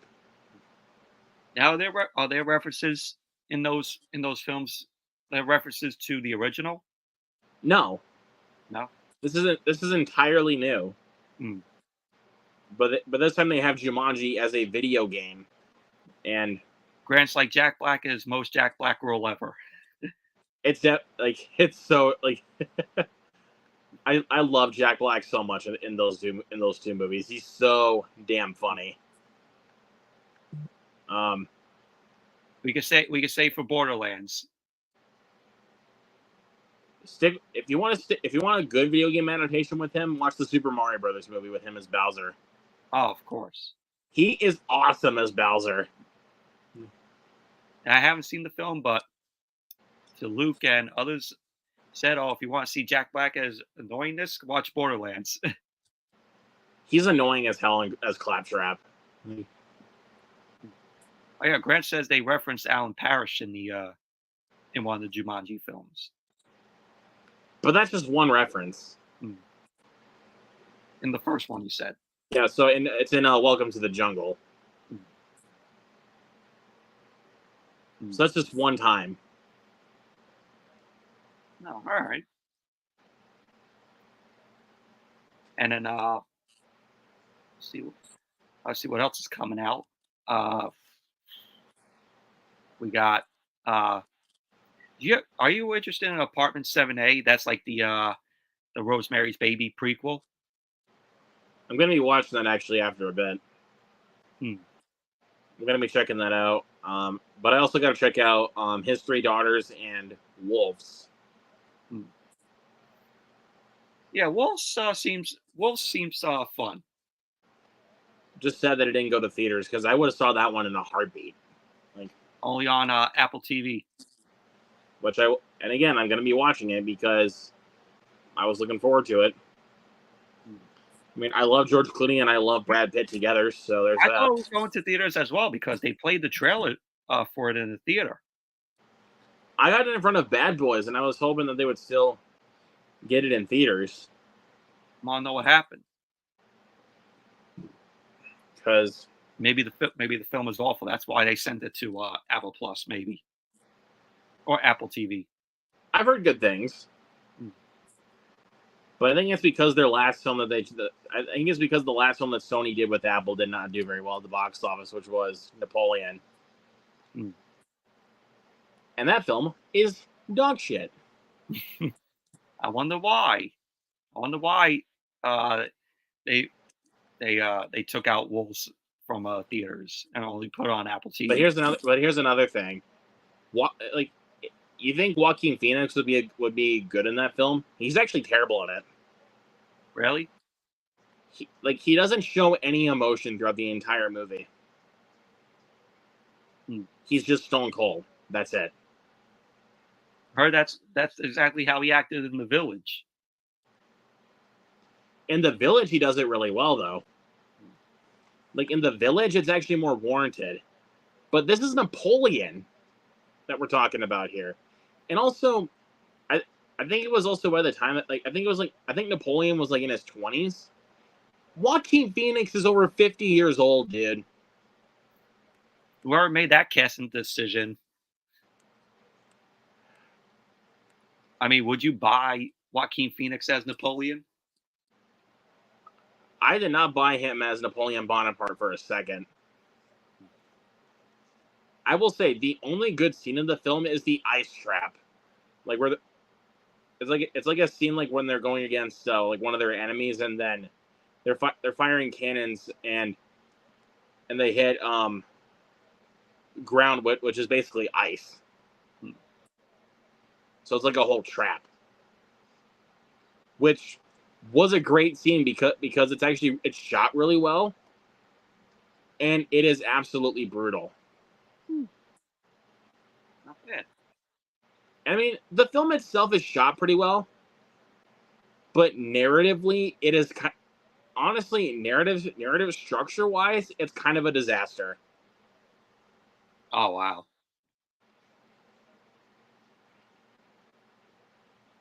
That That's was great. easily my most disappointing film of last year was Napoleon, and I think honestly of the decade, it is my most disappointing film of the decade. Because the trailers made it seem like this new epic from Ridley Scott, but it turned out to be a slogging shitfest.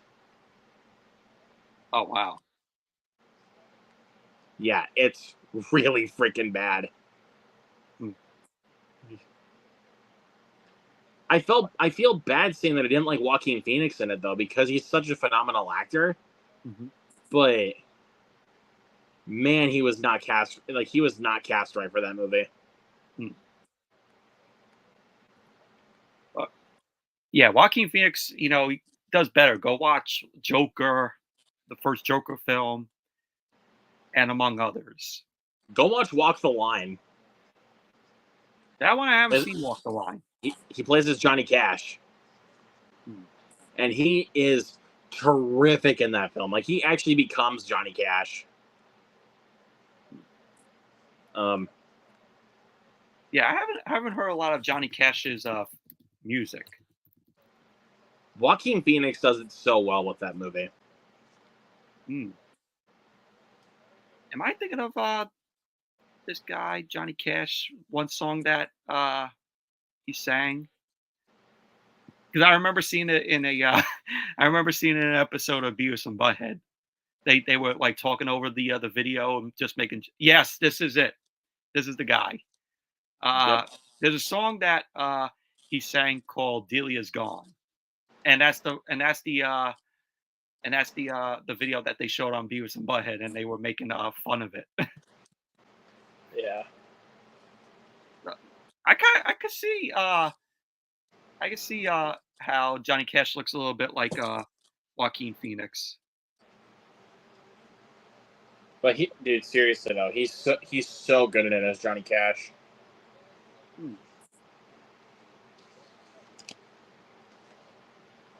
And that is easily one of the best music person biopics out there. Oh. Hell, honestly, I think it's actually my favorite. Out of all of them, it might be my favorite.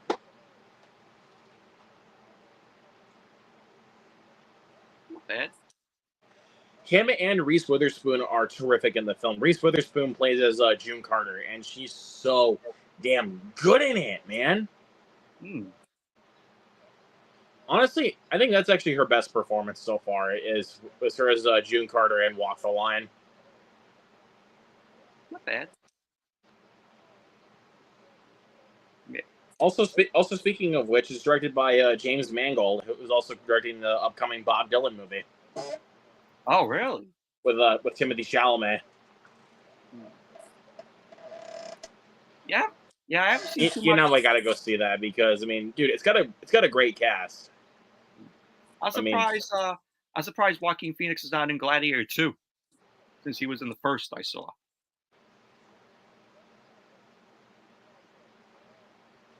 Yeah, but I mean, I don't know. I mean, I'm kind of glad he didn't return to it though, because I mean, it probably was because of scheduling conflicts with Joker. Oh yeah, that's right. Because he's going to be in Joker Folly Ado. So I completely and forgot. that movie's 2 hours and 18 minutes. So it's like, yeah. Hey, Kamisha. How you doing? How's it going? Yeah, Kamisha, if you want to join, come up. have some fun with us. But Joaquin Phoenix, I remember he was in Hotel Rwanda, which that is a very depressing film. That is not a film I will rewatch again. It's just so depressing. I mean, you got good performances. Don Cheadle, Nick Nolte is in it. Yeah. So, but he's in he's in another film that I want to check out, which I own, but I haven't seen it yet. It's called We Own the Night. that one was okay. It's the cop film. Yeah, I've seen it. Yeah, it has Mark Wahlberg in it. It's got him. It's got Joaquin and Mark Wahlberg. God, I had a freaking bug on my face. Oh, don't you just hate that how they come into the house unexpectedly? I just hate how they come onto your face. Yeah. I'm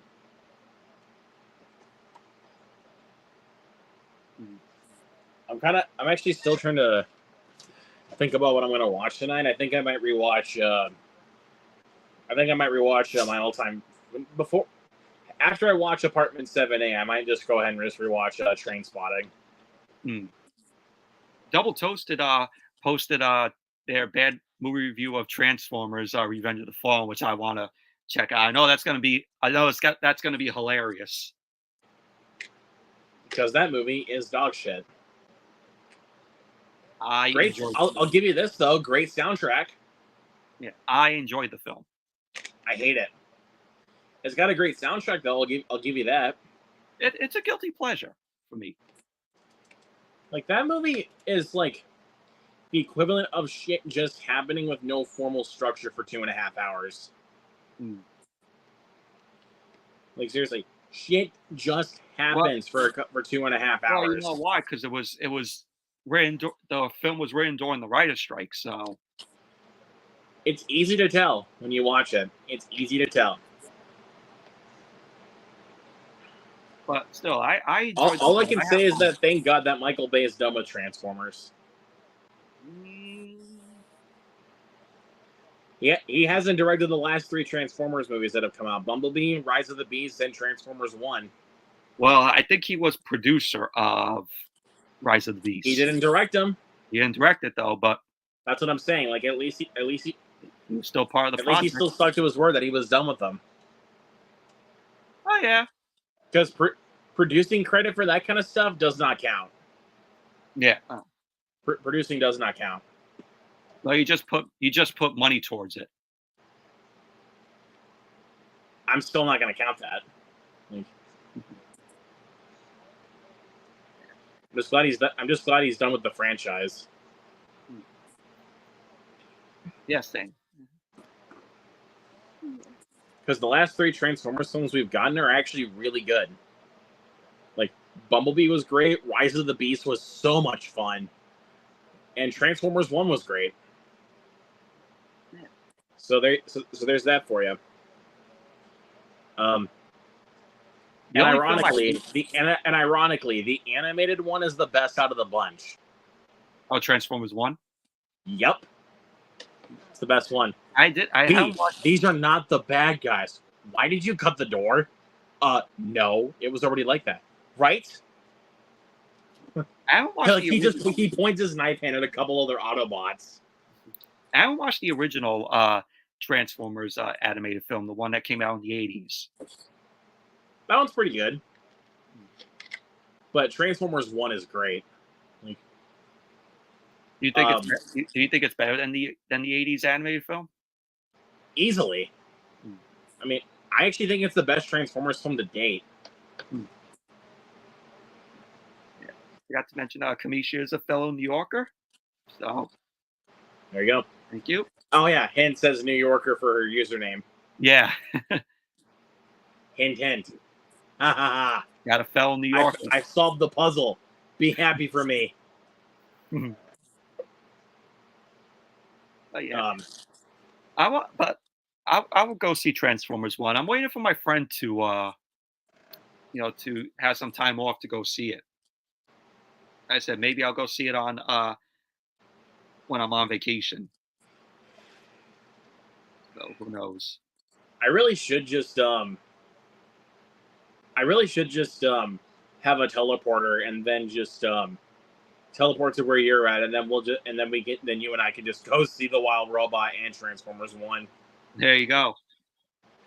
If only I had that, though. If I did, I would teleport to where you are right now. Oh, that would be a joy. Yeah, but again, I still also got to find a time to take off of work so that way I can, come down and visit. I appreciate that.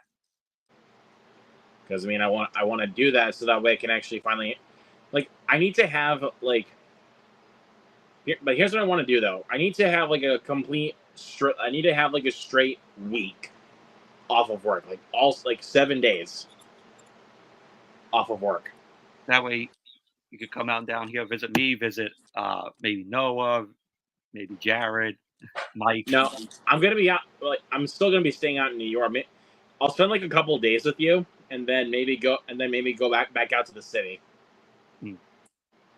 So I can go visit my boy Tyler, and then I can go also visit Tracy down in the city. That's there you go. That's cool. Hell, you can even take me to your Alamo Draft House. I'll stick around there for a while. Yeah, You're also jealous of Mega Replay that I have. I'll definitely come down and visit you sometime soon, Jared. So that way you can take me down to Mega Replay. He's jealous of me going to Mega Replay and getting some good deals. Now he knows where to get the good deals. Well, I'll just tell you right now, Jared. If I do come down to visit you and you take me to Mega Replay, I will help you pay for gas. I'll tell you that right now. I will help you pay for gas. Because I am that kind of person.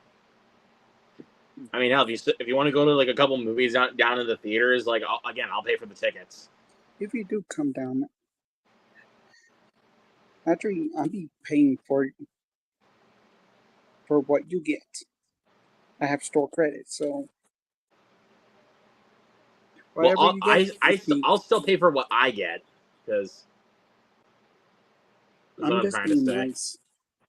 Oh yeah, but okay, yeah, I'll work with that then. There you go. I'll work with that.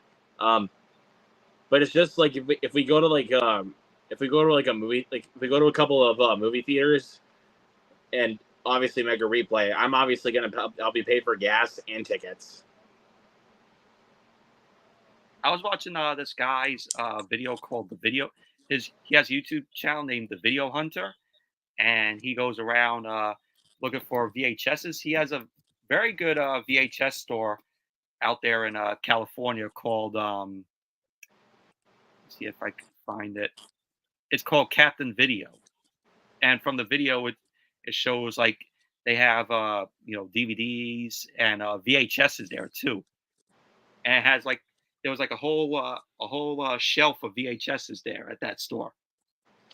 You see, that's why I want to come down. That's why I'm going to try to come down and visit you guys, so that way I can also do some hunting videos, and hell, maybe even vlog for those couple of days I come visit you guys. There's a city in the store called Book Off, which they sell books and figures. And I've heard of that store because Tyler has told me about it. Yeah, I go there all the time when I'm in the city. And that's actually what you and I should do if I do come down and visit. Mm-hmm.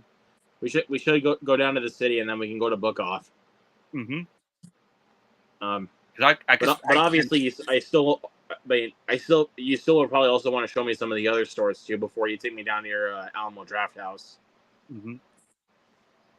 So that might be the case. But if you guys come down and visit me, all I have is a Goodwill, a Walmart, and a pawn shop.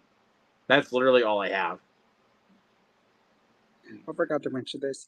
Right next to a few blocks down, there's a FYE in the mall. Oh, lucky. Oh, it's an FYE? Nice. They still sell Blu-rays, DVDs, 4Ks. Yep. Yeah, because All right. some of the FYEs got rid of those. Yeah. I mean, And I they think always sell, I've been to an FYE like once. Like I've gone to like one FYE and it was in the mall. So, but yeah, I mean, I've gone to like one FYE, but that was like in Burnsville, Minnesota. So, I think of what else. Like, if I were to take you guys, like there's actually like a half price books actually down in Minneapolis. They do have a couple of half price books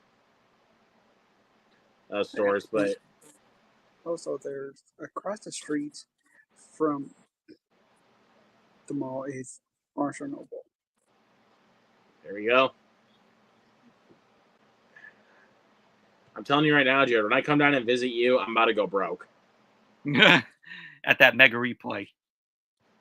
Not just that, but also you also got a Barnes and Noble, and you also got a Barnes and Noble. I'm helping him pay for gas and buying his movie theater tickets. Oh wow! Yeah, I'm about to be a broke boy.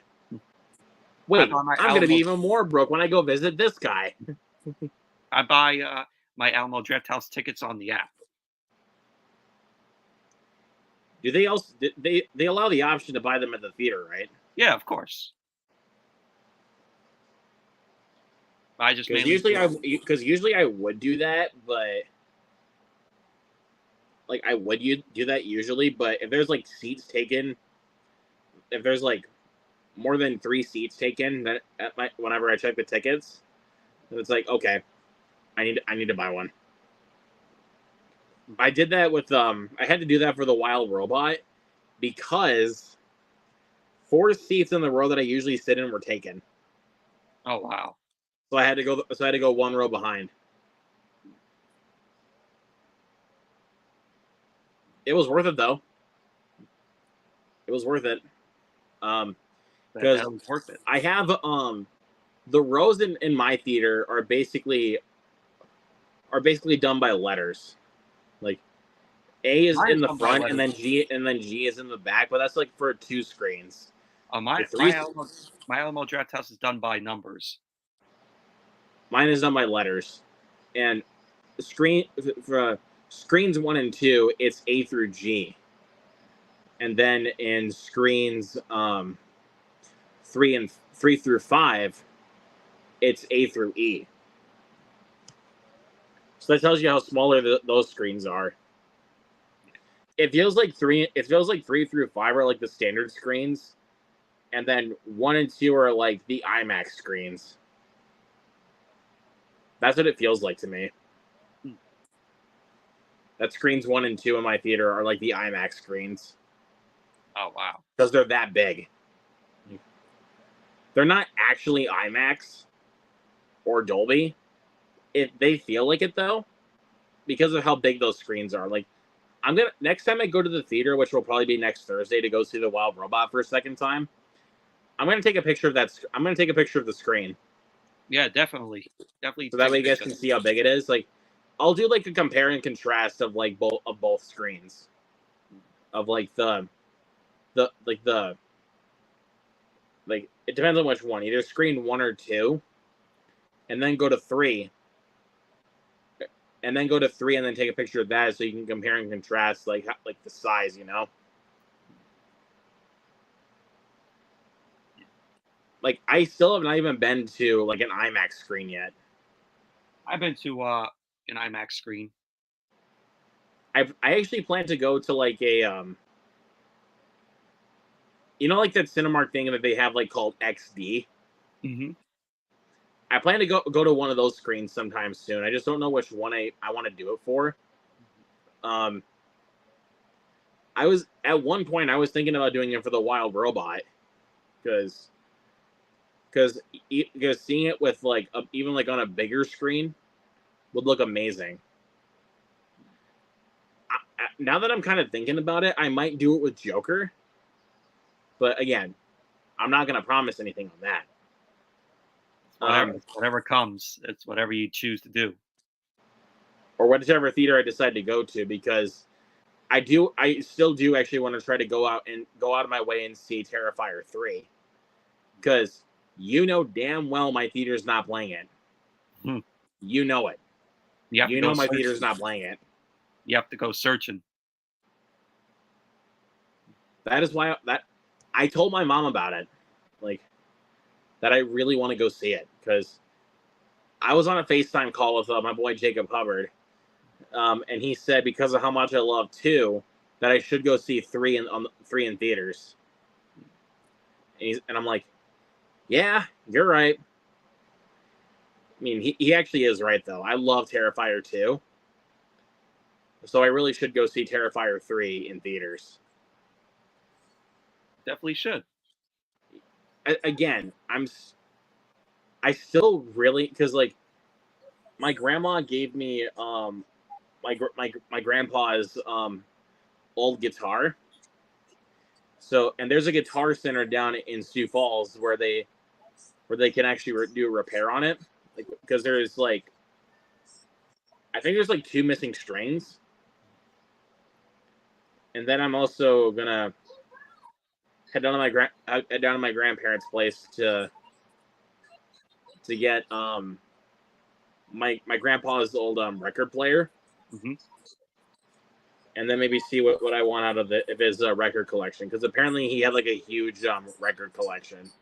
Oh, nice. With vinyls and stuff. Yeah, because I already have like a few vinyls in my collection. Like I have the vinyl of the Elvis movie album, a couple of Green Day vinyls, and I have a Pantera vinyl. Cool that you got a Green Day vinyl. I have 2 Green Day vinyls. Their third album, Dookie, and their greatest hits album How from did that? 2017. I'm like, I knew it was Dookie because I was like, in my mind, I'm like, oh yeah, he has the Dookie album. He has the Dookie album on vinyl. I plan to get all the vinyls though, all the Green Day albums, because they're obviously my favorite band.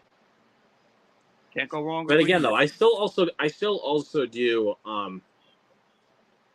like, how do I say this? I do like a lot of browsing of music as well. Like, I'm not just like, most of the time it's rock, but sometimes like I will listen to country and modern pop, because you know it doesn't hurt to.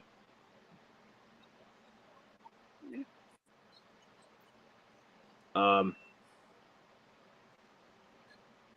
don't know. I'm going to end the stream now.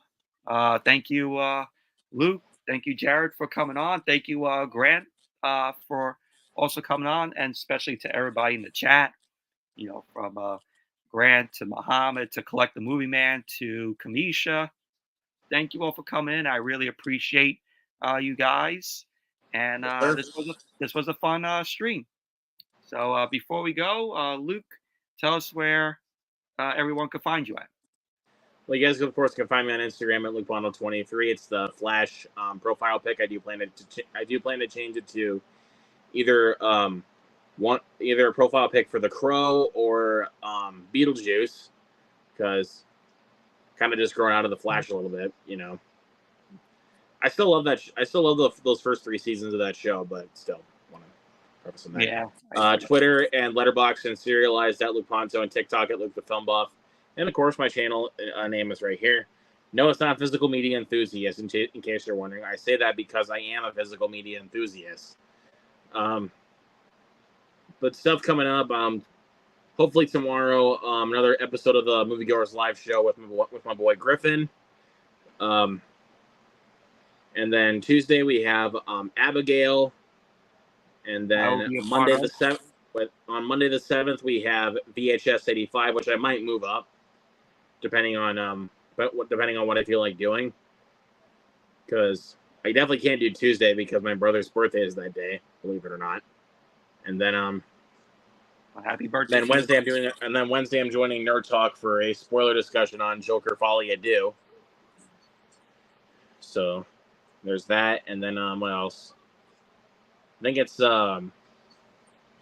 scheduled it for the 15th for Lisa Frankenstein, and then the 30th for Late Night with the Devil. So there you go. Go subscribe to Luke's channel. Rock on. Jared, where could they find you at? Oh, you can find me on Instagram, Letterboxd, Twitch, Twitter, or pronounce X. Fuck you, Elon Musk. Which if you guys want to follow me on X, I have X, so give me a follow on that. It's Twitter, damn Also, it. I have a Twitter. YouTube. Formerly also known have as YouTube. Twitter. It's not. It's. I still will call it Twitter. I'm not calling it X. Okay. Because if I call it X, I'm going to confuse myself with the movie X with Mia Goth. There you go. Okay, Run. continue, Jared. Oh,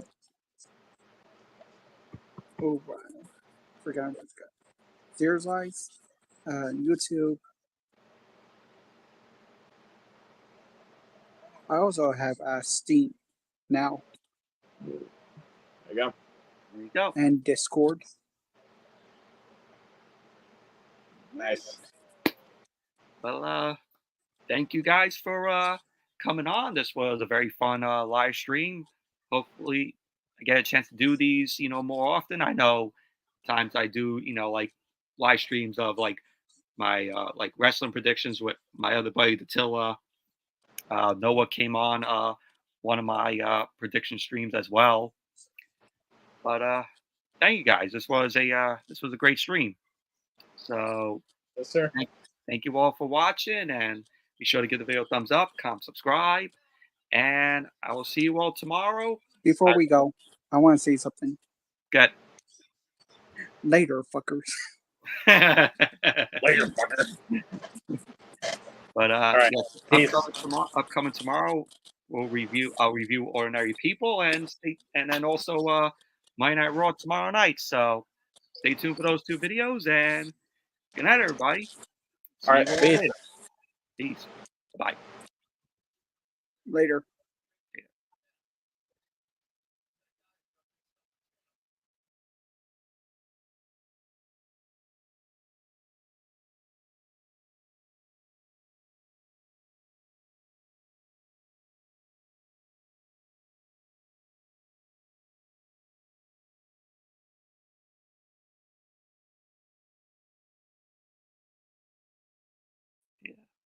A botch. I forgot to end the stream. So have a good night, everybody.